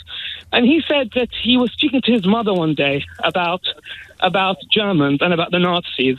And he was reading a particular book, and his father told him, actually, I like this book about the Holocaust. He asked his father why. He told him, because it doesn't say the Nazi Holocaust, it says the German Holocaust, because his father hated all Germans. Now, unfortunately, if all you have seen are bad Germans, you're going to hate all Germans. You're not going to realize that actually it was the Nazis who done this. It is similar with the Palestinians. All they have seen is utter death and carnage from Israel. And so, of course, you'll find that they're going to hate all Israelis. But I'm being a bit of a devil's advocate, but it does also cut both ways. The people we've been talking about who were polled in the figures that we've just shared are fed a diet of information regarding the indoctrination of people in Gaza, the indoctrination of Palestinians. They are conditioned to fear, and I don't want to sound like Yoda, Yasser. But fear leads to anger, and anger leads to hate. So I think the equations apply across the board. But of course, then you just come down to what is currently happening, and nobody objective could defend what is being done to the people of Gaza by the Israeli army and the Israeli government. And I guess what we learn from perhaps unsurprisingly, what we learn from the statistics that you've brought to our attention or reminded us of is that there aren't many objective people in Israel. No, and this argument you make doesn't apply exactly, James. No, I know it doesn't. Because of course. There's the difference between being the oppressor and the oppressed. Of course, as you always say, James, this isn't an opinion; it's just counting. There are way more people who have died in Palestine than in Israel. And I chuckle only at your reference to one of my catchphrases and how inadequate it feels in this context, not at the heft of the point that you make, and I think even more pertinently the difference, whatever the mental outlook of two peoples might be, if one is part of the oppression and one is part of the oppressed, then it is not comparing apples with apples or like with like. And just actually, no, it's 33 after 11. Thomas Watts has your headlines. James O'Brien on LBC. It is 11:36 and you are listening to James O'Brien on LBC. I mean, I wasn't doing this job at the time and I wasn't as engaged in these matters as I should have been, but I wonder how many roads today lead back to 1995 when Yitzhak Rabin was assassinated. The Israeli Prime Minister was assassinated by an Israeli extremist who didn't want peace. I just mentioned that in the context of a couple of the contributors today. And there are people in Benjamin Netanyahu's cabinet and closest circle who are very, very much of the outlook of the assassin, not the assassinated Israeli Prime Minister. So things you've learned since this carnage moved from the defensible to the indefensible. And hey, look, if you think it was never defensible, that's fine, but we'll agree to disagree about that. The idea of doing nothing in response to the October the 7th terror attack seems to me to be a bit absurd. But I could never answer when too much was too much. Not definitively. I mean, you make it so crass as well. Well, when they've killed twice as many Palestinian civilians as Israeli civilians were killed on October the 7th, then it will be. I mean, you see what I mean. not a race to the bottom as such, but it's not necessarily a helpful conversation. So you look for leadership, and there hasn't been much. Quite a few of my callers, I think of Nadir in Texas, and I think of Yasser as well, the last caller, talking about the West. And I don't think that's helpful anymore. It's something I've learned. There is no West. Certainly not since Donald Trump got back into the White House, but quite probably long before that as well. You look at how people vote in the United Nations chamber on issues like sanctions against Israel, and you realise that they've been acting with impunity to international law for decades. And so when we say the West, we kind of think that we've allowed that to happen. Lots of Western countries have voted against it. Latterly, we have, the UK has as well, voted differently from the United States of America. So you learn that as well, but it's a grim lesson, right? International law has no traction, no purchase whatsoever when it comes to certain actions by certain governments. International law has no purchase, and foreign governments have no power when it comes to staying the hand of a quite possibly genocidal regime. I don't know that I knew that 3 years ago. 0345 6060 973 is the number you need to tell me what you've learned. Patch is in Kerry. Patch, what would you like to say? Hi, James. How are you? Thanks for taking my call. I'm just ringing in relation to your thoughts on international law. Coming from Ireland, we're a very small country. We try to get involved in things as much as possible, but we don't have much of a punch being so small. However... No, you are in the European Union, mate, but don't rub it in. Yeah, but we are in the moment of passing the Occupied Territories Act, which is an act internally here in Ireland, which I don't know if you're aware of the reaction that's received from the US. In particular, a lot of their politicians have reacted vociferously in threatening Ireland with a lot of economic consequences if we go ahead with that act. So if more people or more countries are able to come on board with Ireland and hit them in the pocket, so to speak, I'm not going to get into the wider topic because it's such a broad and deep issue. But Ireland is trying in some way to address international law and to take action. And it's being threatened quite seriously by our sugar daddy, which is America. And that's a serious impact on our country. And in fact, it is actually being watered down because businesses are now getting worried about the implications of this. I didn't know that. Neither did I know that... in fact, I struggle to think this is true, that Ireland is Israel's fourth largest export market.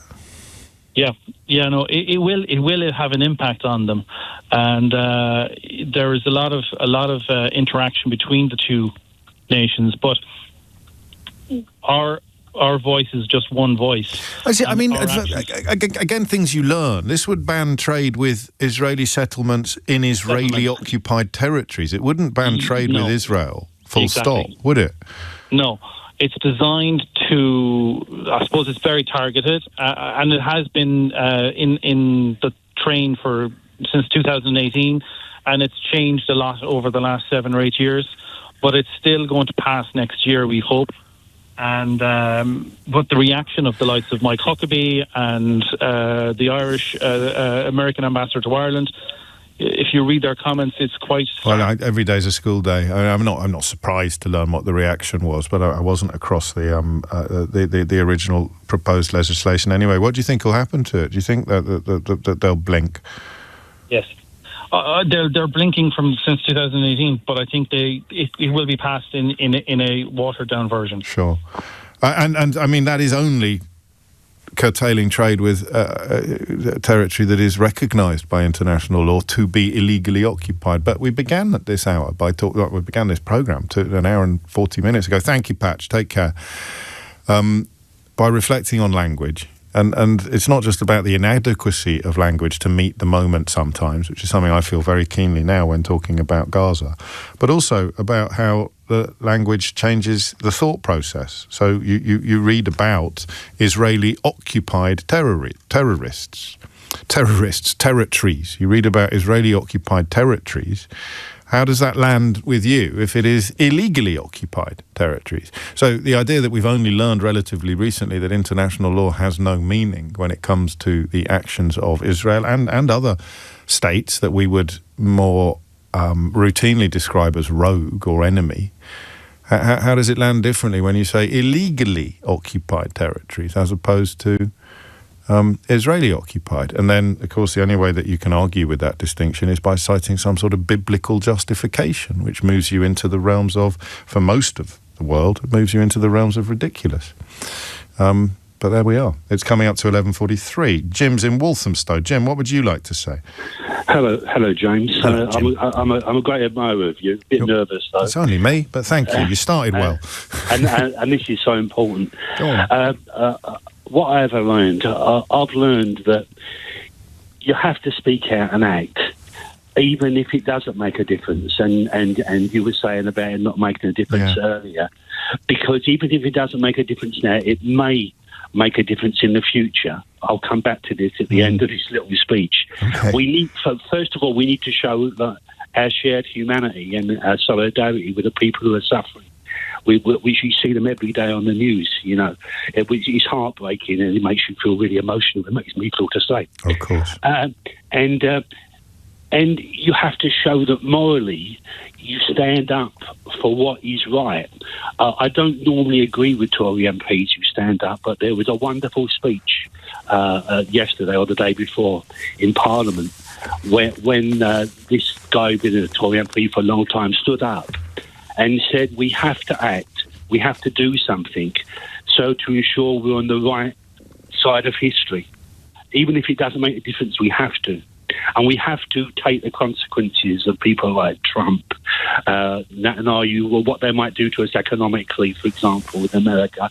We have to do that. But most importantly, and I see this as a very personal thing, I've got a daughter, and I know you've got two, James, and she's 18 and she will vote in the next election. And we need to show the young generation that we have acted, and not only as individuals but as a government, so that when they vote and when they act in their ordinary lives politically or whatever they do, they recognise that. And if we do that, then things may change in the future. And if people like Netanyahu and Trump come along, you know, they will oppose them. We eventually will have a different kind of society when these people do not hold sway. When people like, you know, the caring people, which I hope my daughter is definitely now, that she will be there and your daughters will be there and other young people and the 16-year-olds who get the vote. And we'll live in a different world. I see from you a bit, James, and I follow you every day. I see sometimes you're getting a bit depressed, cynical, thinking that we can't change things. But we can. You do every day. You know, I'm making this phone call. But more importantly, the youth. Those young people are not involved in politics now. If they see we act as a government, they'll use their vote wisely and they will speak and act in their everyday lives and change will come.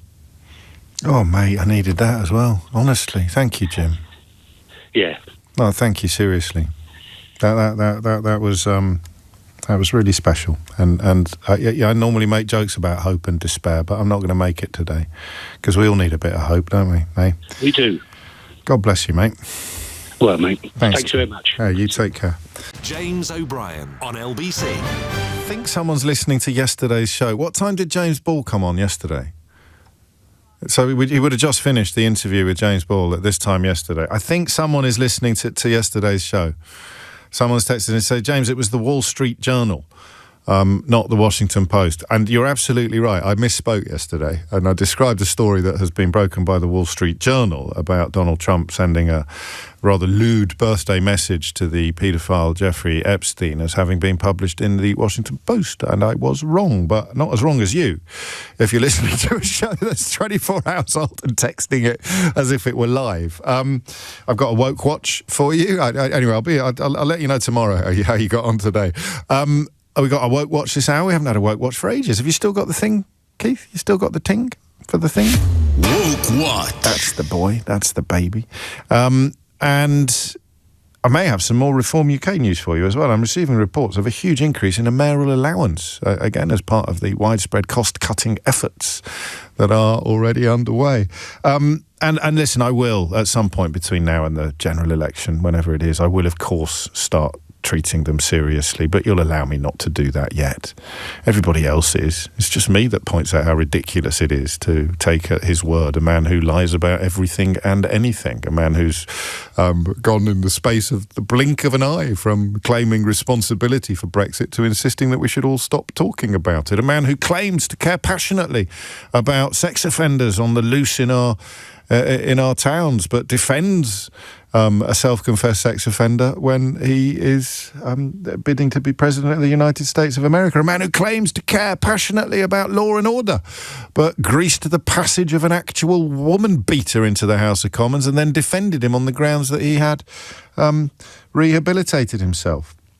And, of course, who rails against career politicians who have no experience of the real world but is now poised to defend a 19-year-old running Warwickshire Council while no doubt simultaneously complaining about 16 and 17-year-olds getting the vote. What would you have to squeeze into that year to go from not deserving the vote to being suitable to run an actual I do not know. So you will, I know, forgive me for not taking any of it, or indeed him, seriously for the time being. Doesn't mean we won't talk about it, of course, but we certainly won't be talking about it in the way that pretends that he is plausible, reliable, honest, or in any way evidence-based. 6 minutes after 12 is... And, of course, he's back to coming as close as he dare to actually encouraging more riots outside hotels full of refugees and asylum seekers. And I told you that he would. Discipline is the order of the day next. It's one of those stories. There's part of me that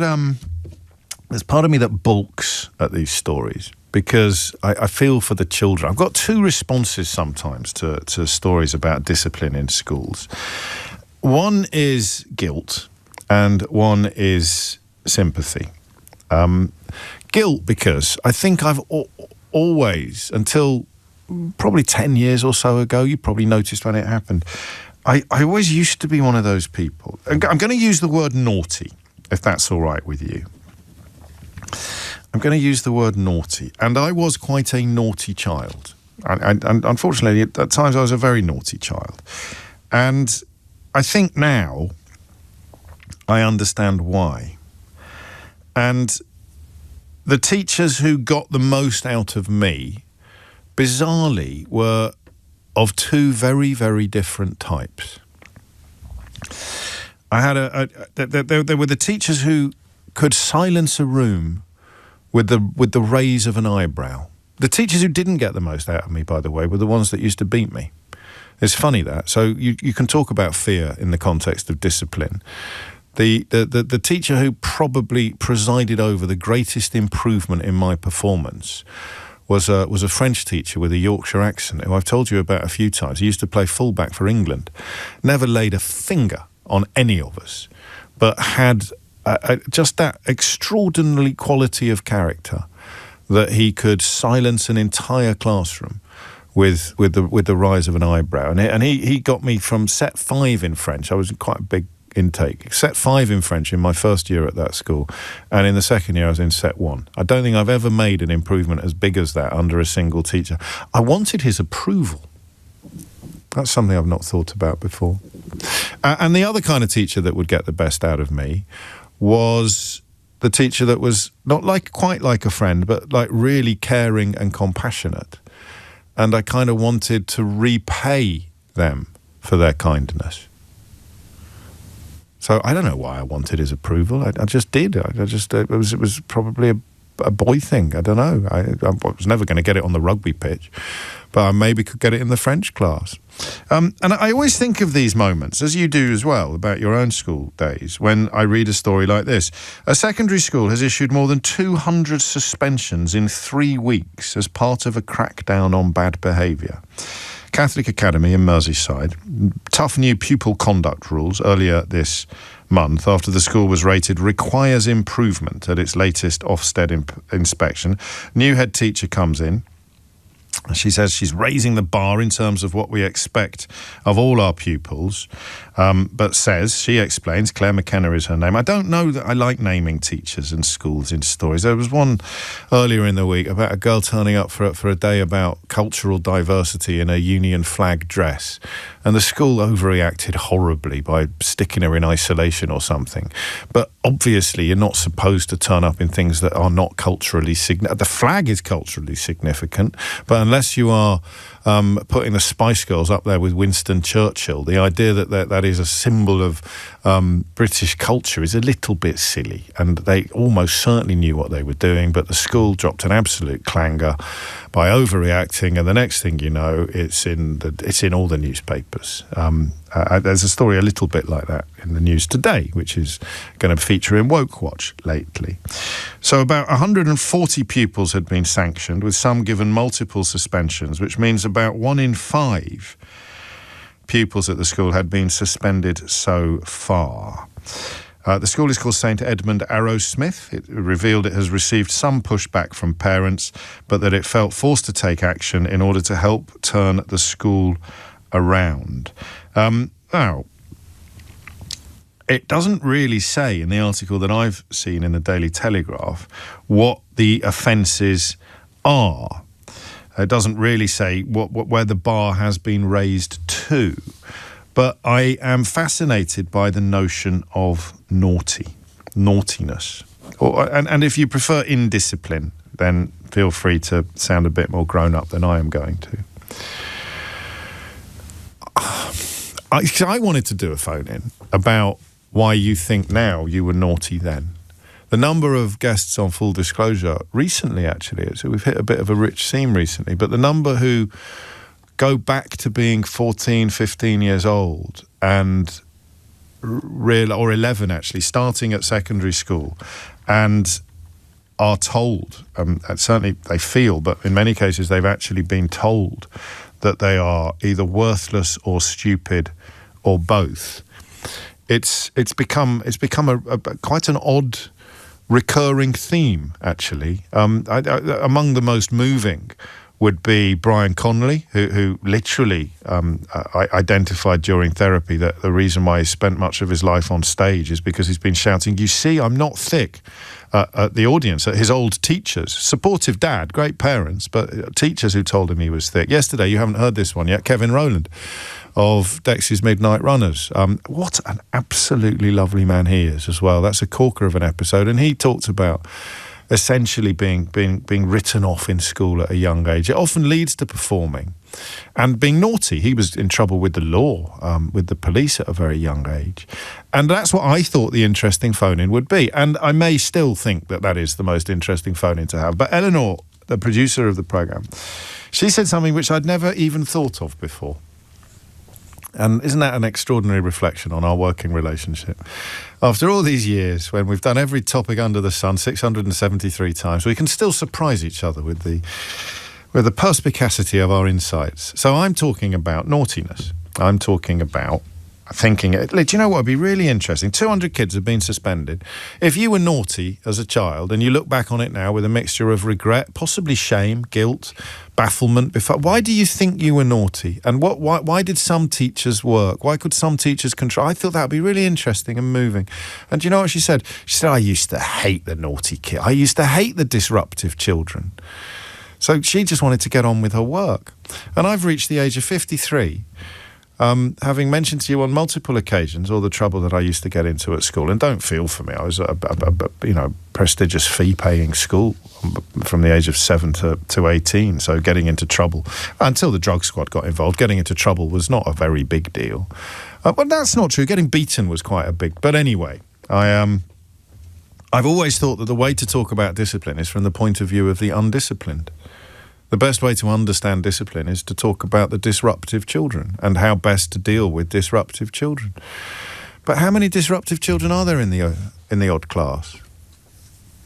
How many? In the average class, how many disruptive children are there? How many kids are in your class these days? 30, 40? How many disruptive children? You only need one. So the whole conversation, in many ways, does all the things I try not to do on this programme, which is to allow a minority to affect our contemplations of the majority.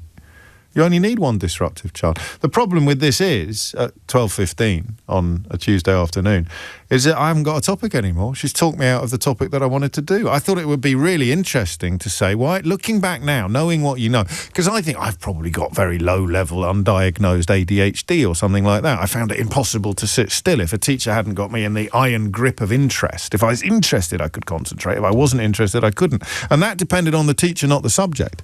I had a science teacher once who used to work for ICI, and I hated science. And then this lad arrived who used to work at ICI. He was sort of semi-retired.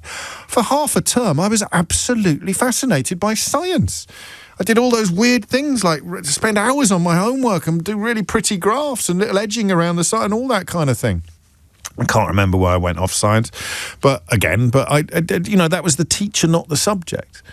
I wonder how much of it, when we look back and think, oh, I was good at that, but I wasn't good at that, or I liked that and I didn't like that, how much of it actually, if we could dig into it, we'd get the message that it had as much to do, if not more, with the teacher at the time as it did with the subject we were studying. I bet people ended up doing A-levels because of the teacher they had at GCSE or O-level, and then they didn't get the same teacher at A-level and discovered they didn't actually enjoy the subject that much. I'm digressing furiously. So I think the question will be, what works best?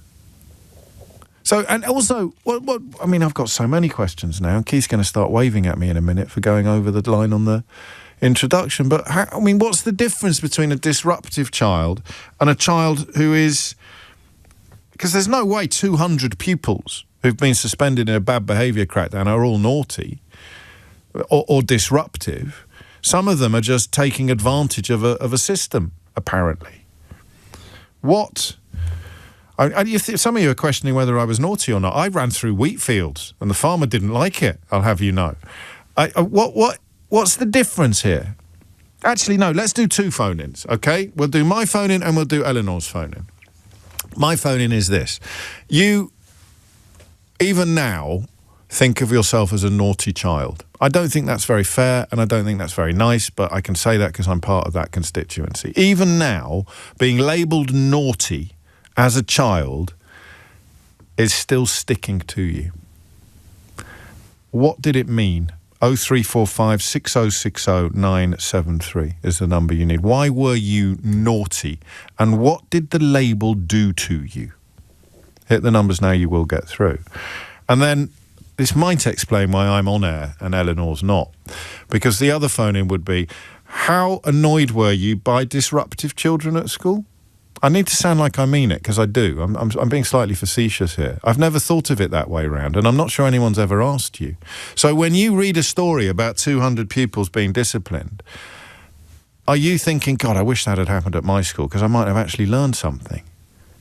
How do the non-disruptive children feel about... That's a better phone-in than mine, I think. I wasn't expecting that to happen. How do you, as a non-disruptive child... When you look back on your school days, how do you feel about the children who were disruptive? And how would you deal with them? 0345 6060 973 is the number that you need. It's 18 minutes after 12. James O'Brien on LBC.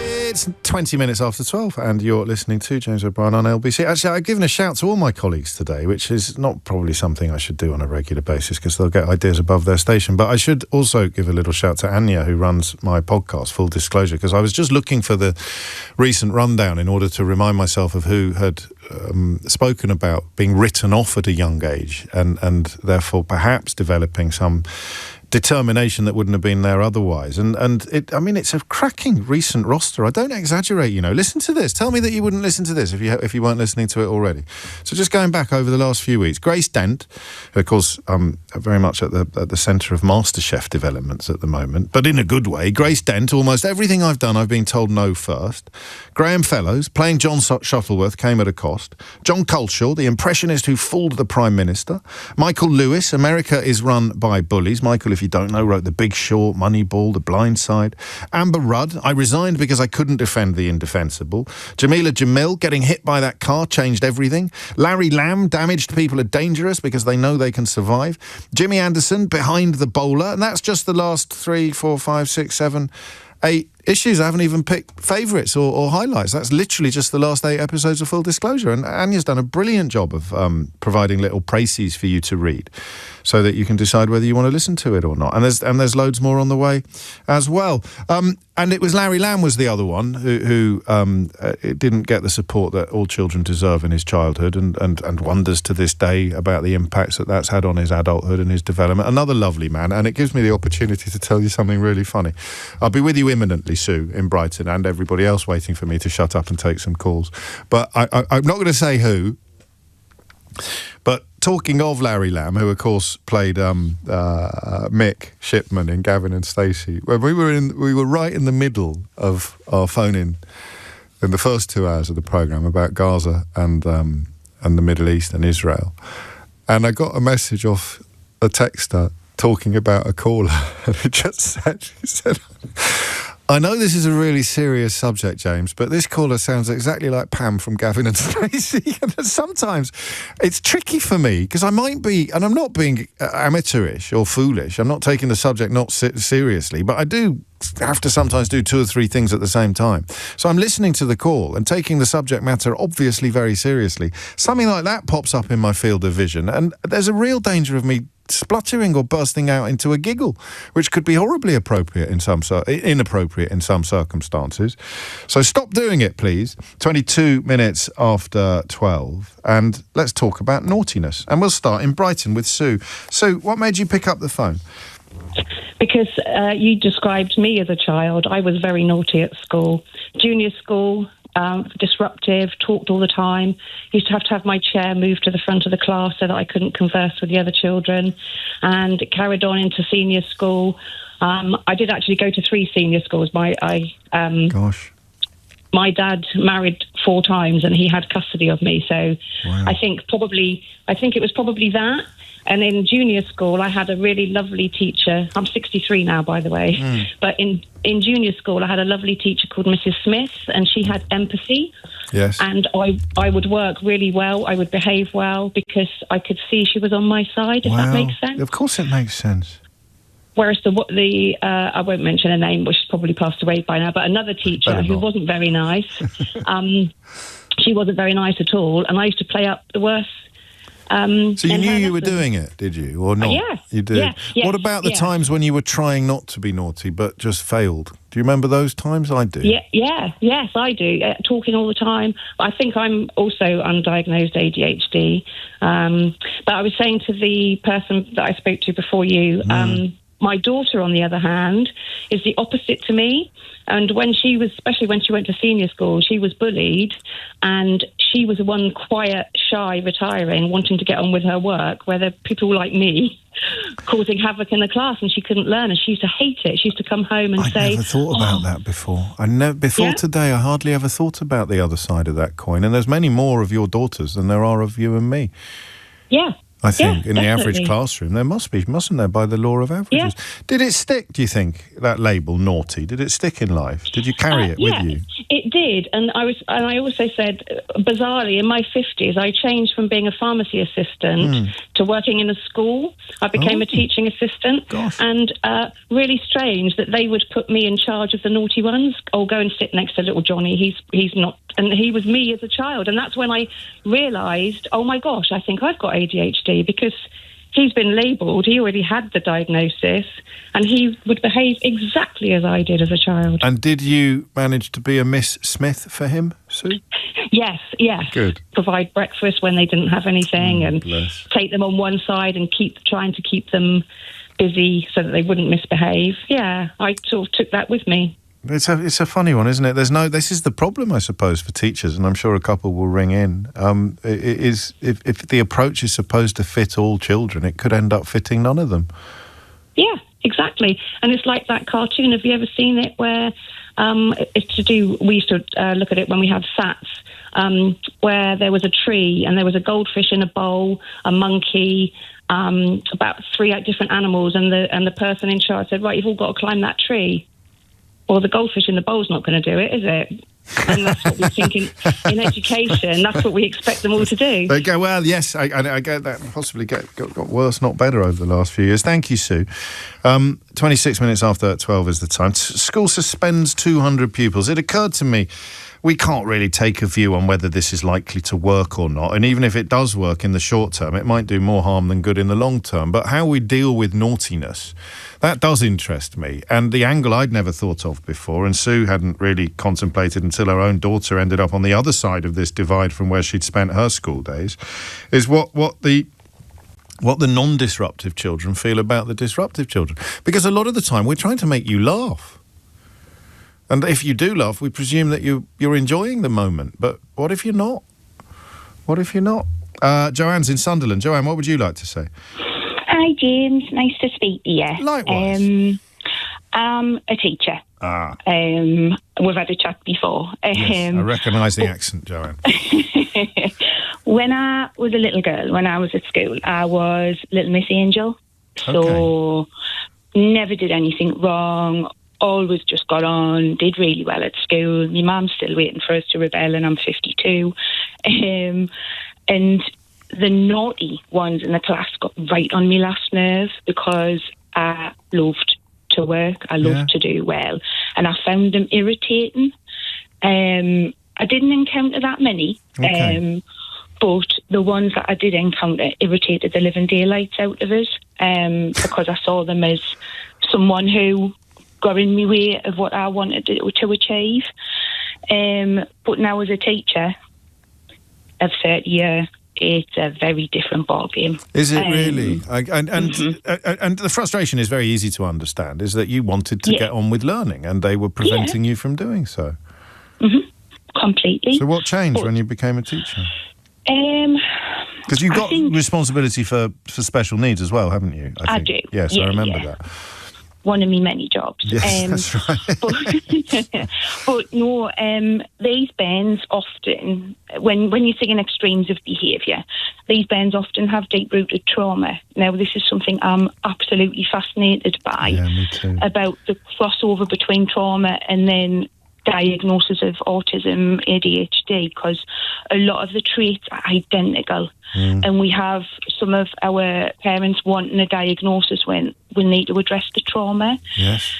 The problem is, though, there's not the support there in order to identify all of the trauma that these children have endured during their lives. Proper course of therapy. And even then, there are never any guarantees. But from a so you've got several hats on, but let's focus on the two: the hat that wants them to learn, and the hat that can't teach a class full of children if one of these disruptive children, and that's an unsympathetic word, naughty children, it's an unhelpful word, but we know who we're talking about. What can you do with it? What's the best way to deal with them? And even that might be the wrong question, because you show me two children with disruptive traits and they might need completely different handling. They do, and it's all down to building relationships. It's all about knowing your bands, because you can't teach a class of children if you don't know what makes them tick. And I think that's something that at primary we've got off to a fine art. And then it gets lost at secondary, perhaps. Yeah, and it's not for one to try. And I mean, I know loads of colleagues in secondary school, and like my lovely little school, I've just had 18 of my year sixes have just left last week. Gutted, they were beautiful. But they're going into schools where they have a year group of 200. And they get lost. Yeah, you cannot give them the same, individualised learning and really know them. You know, I had the privilege of reading my school's reports this year, and every single child is known. And I mean, no one gets lost. No one disappears below the waterline. You know, I'm sat in school now writing all their support plans for September so that I know them all as well. But I think, bands need a voice. They need someone to stand up for them. But we also need to realise that sometimes we're not the right place for them. And that's the hard bit, James, where you have nurtured and helped a child from the age of 4, and you've given them everything you can, your time, your love, you feed them, you bring their families in, you give them everything you can, you get outside agencies involved, and you just do everything. But I think the hard thing is that I've come across as like a DSL thing, or is sometimes you've got to realise that the best thing you can do is hand them on to somebody who might be able to help them a little bit better than you do. Well, and it helps everybody to do that. But of course it's hard, especially for a teacher like you who clearly, palpably invests so much in her children. Did you get... Can I ask you a slightly inappropriate question? Go for it. Did you get a ton of presents? Well, you know, like in year 6, you know, you're the last port of call. Yes.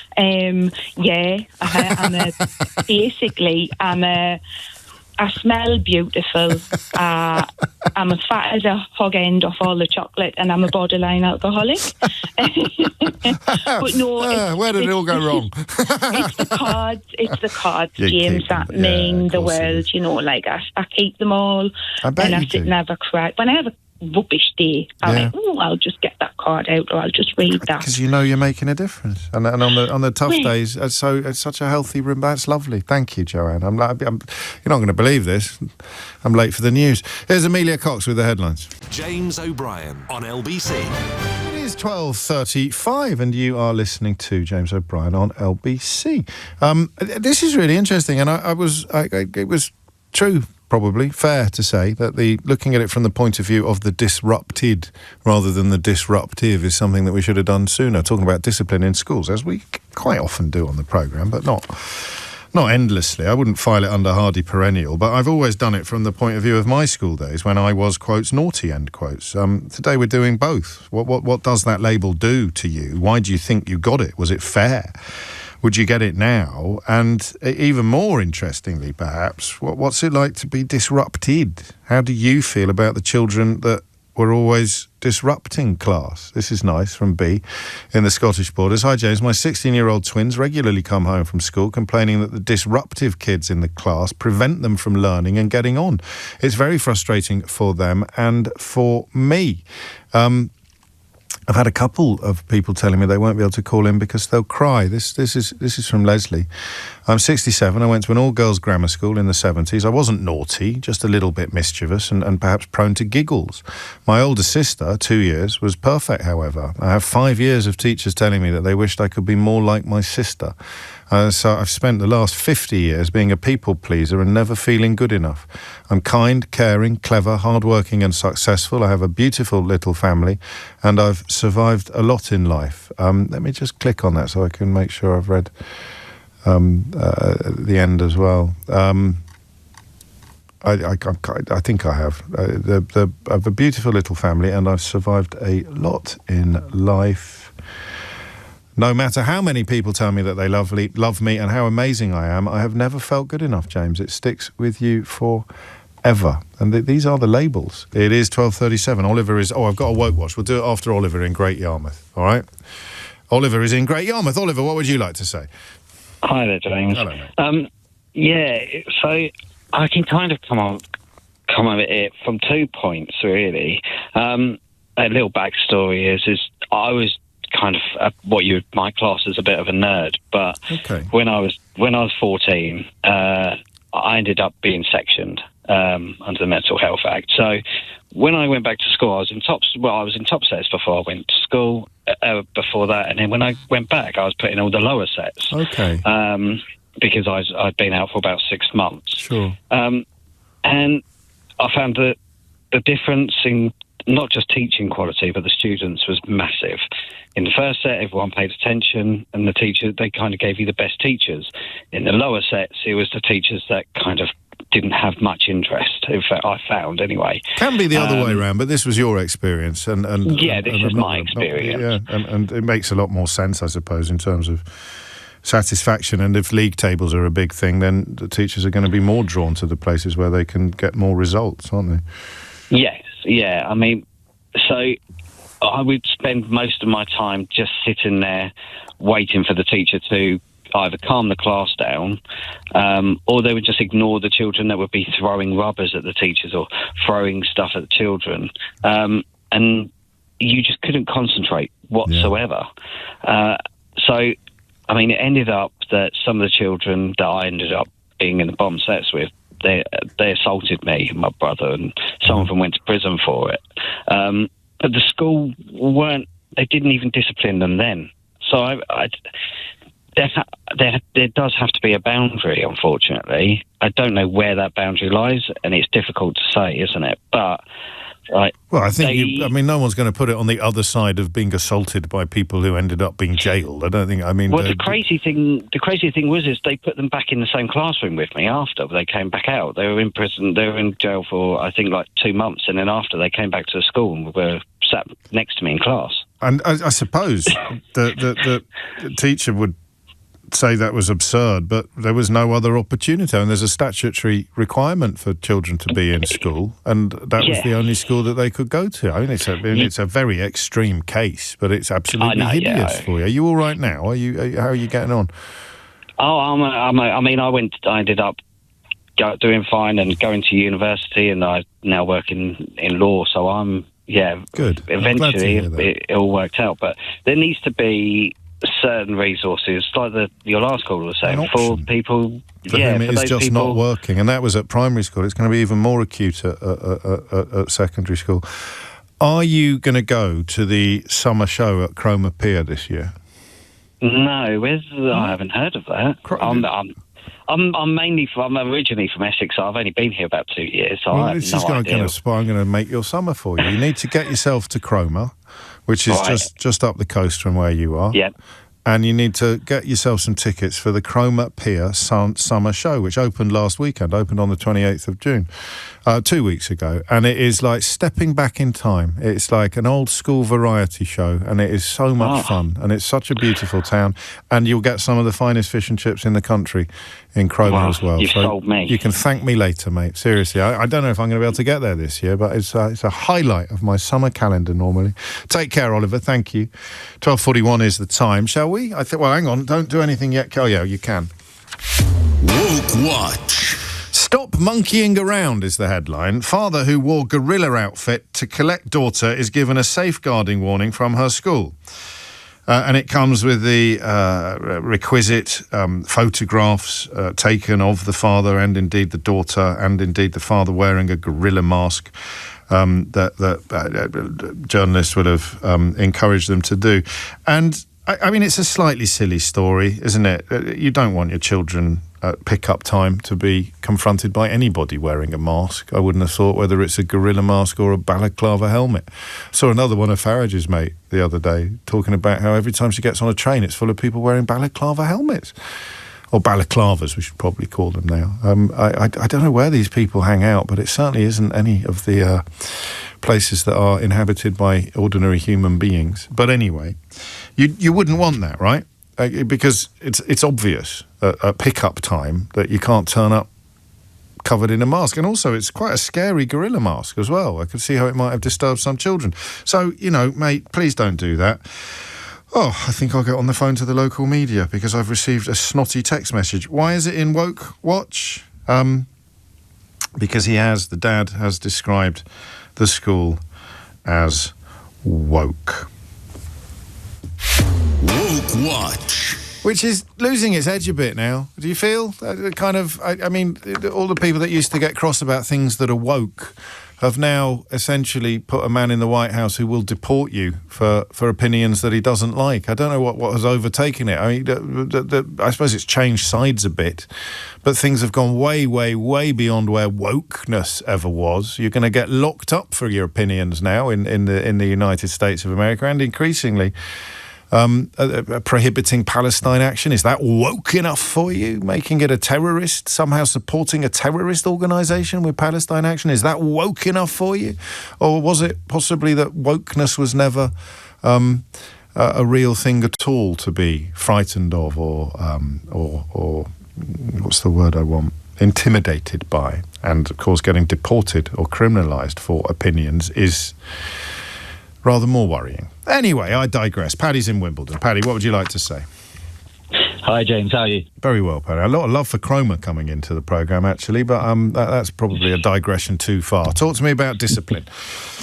Well, I'm actually a teacher and a head of year in a City London school. And I want to make a point which I think might be unpopular, but I do think it's been missed and needs to be made. I think one of the things that doesn't really get spoken about with poor behaviour is quality of teacher. As I said, I'm a head of year, so I work quite closely with the quote-unquote worst behaved students in my year group in school. And when I really look into it, a student might have maybe 10 teachers a week. And when you really look into the data, in about 3, 4, maybe 5 of those lessons, those students who are supposed to be challenging are actually just as perfect as any other student in the class. Right. And I find that it's actually the quote-unquote weaker teachers who struggle. Well, I sometimes balk when people tell me that their contribution is not going to be popular, but I'm glad I resisted with you, because you're being quite courageous, really. You mean it's not going to be very popular among your colleagues? Yes. Yeah. The thing is, and I know people can say you can train people up, but I've had quite a lot of experience in that with sort of trainee and newer teachers.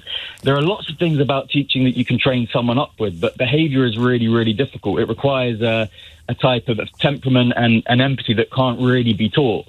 And I tend to find that with teachers that struggle with behaviour, it doesn't really tend to be newer ones. It's ones that have often been there 5, 10, 15 years. Do you think they've given up a bit? But potentially, I think potentially it's the case, but I have a lot of sort of sympathy with the situation, because we have a huge teacher shortage in the country. And, my sort of, in an ideal world, I'd like to maybe have a policy from government where there'd be a route into other careers for teachers where they're supported, but I recognise that, the system we're in, it isn't going to happen. My school in London, we've had to invite 6 teachers from Jamaica this year alone because of the teacher shortages. There just aren't any teachers anymore. So it's a really difficult situation, which is really, really hard to deal with. But I did want to make the point that obviously students are sometimes poorly behaved just for the sake of it, but I think teacher quality does play a big role that's kind of gone unsaid a lot of the time. And as an addition to that point, Sarah's been in touch. So easily the worst part of being a teacher is the look on the faces of the children who want to work when you, the teacher, have failed to keep bad behaviour under control. So nobody's perfect, are they? Everyone's going to have a bad day. I mean, some days this show is not absolutely tip-top and 100% fantastic. So, there will be days. And there will be children who could... I mean, would you really put your name to the claim that a teacher of a certain calibre can control any classroom? I would. I'd say we have in a City London school. It's a multi-academy trust. Sure. I would say 60% of the teachers could teach any student, and then they could sort of have that student just as well behaved as anybody else. But you tend to find that these are teachers that manage that quite early on in their training. It's not something that really develops as much as other areas of teaching. You can tell very early on that a teacher will be on top of behaviour, often within the first few weeks or months of training, to be really honest. You're laying it a bit on individual teachers rather than whole school discipline. So there'll be teachers... In fact, Sarah's been back in touch. As I thought I wasn't that good at behaviour until I went to a good school, and it turned out I was excellent. So systems definitely help. But I mean, I worked at a really poor school before. Yes. And there was still maybe only 2 or 3 teachers in the entire school that could get that level of kind of compliance across the board. So school systems obviously help. But I really do believe that in a really poor school, a really good teacher can ensure really good compliance. But and compliance is a modern word that it slightly sort of jars with me, but I appreciate that's the lingo of the moment.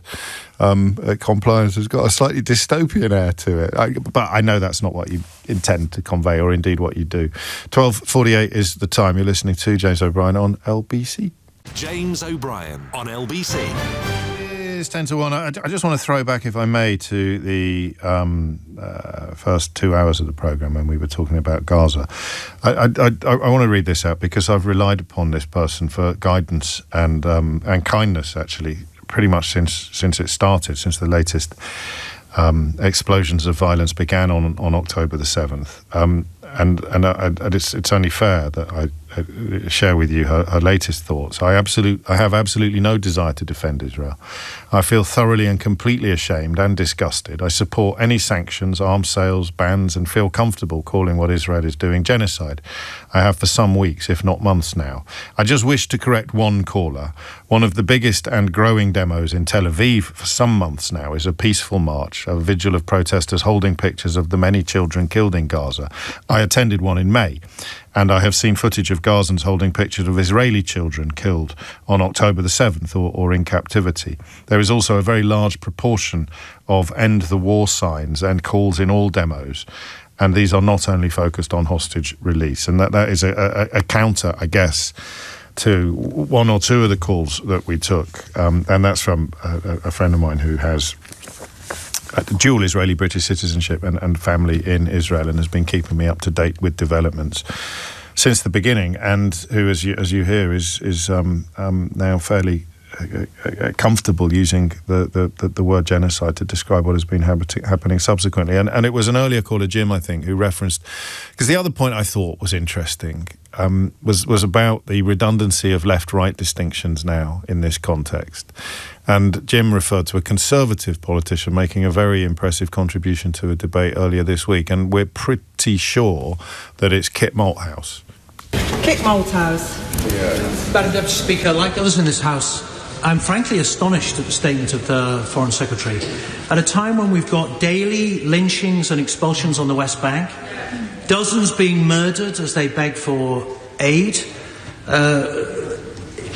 I'm just beyond words, really, at his inaction and, frankly, complicity by inaction at what is going on. He himself said there's a massive prison camp being constructed in the south of Gaza. He knows that leading genocide scholars from across the world now are ringing the alarm bells, and yet he has the temerity to show up to this House and wave his chequebook as if it's going to salve his conscience. Can he not see that his inaction and, frankly, cowardice is making this country irrelevant?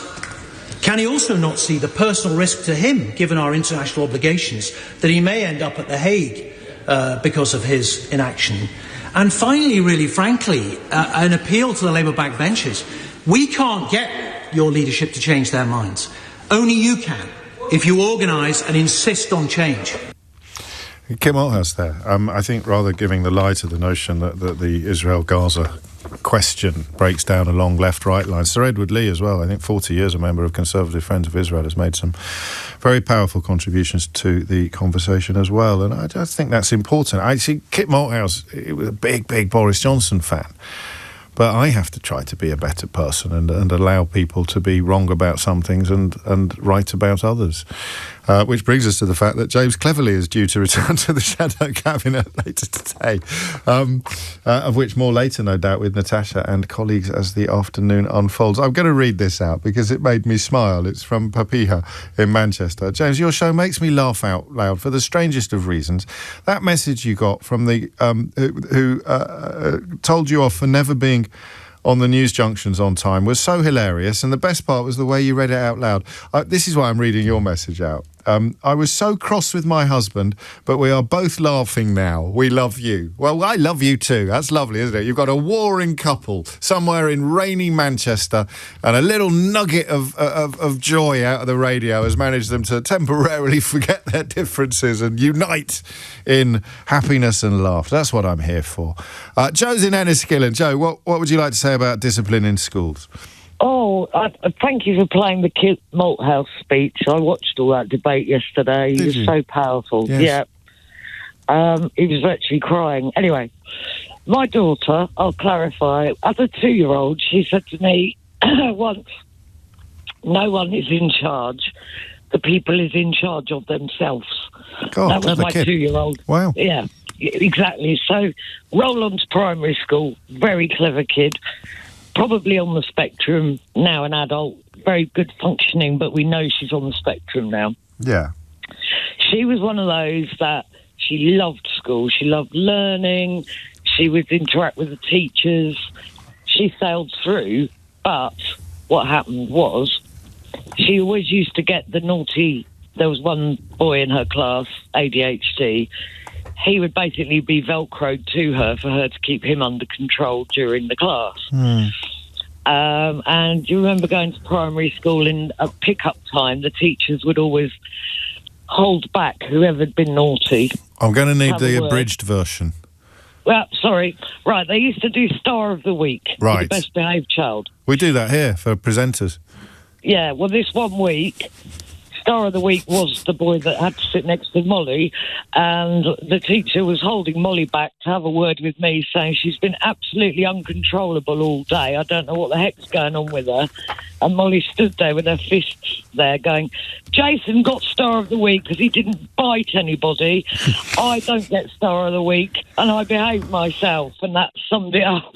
I love that. I do. I mean, Jason has probably tried harder to not bite anybody than Molly has tried just to be Molly, just to be her completely normal self. So there is some logic in the award, but there's also some logic in Molly's deep sense of injustice.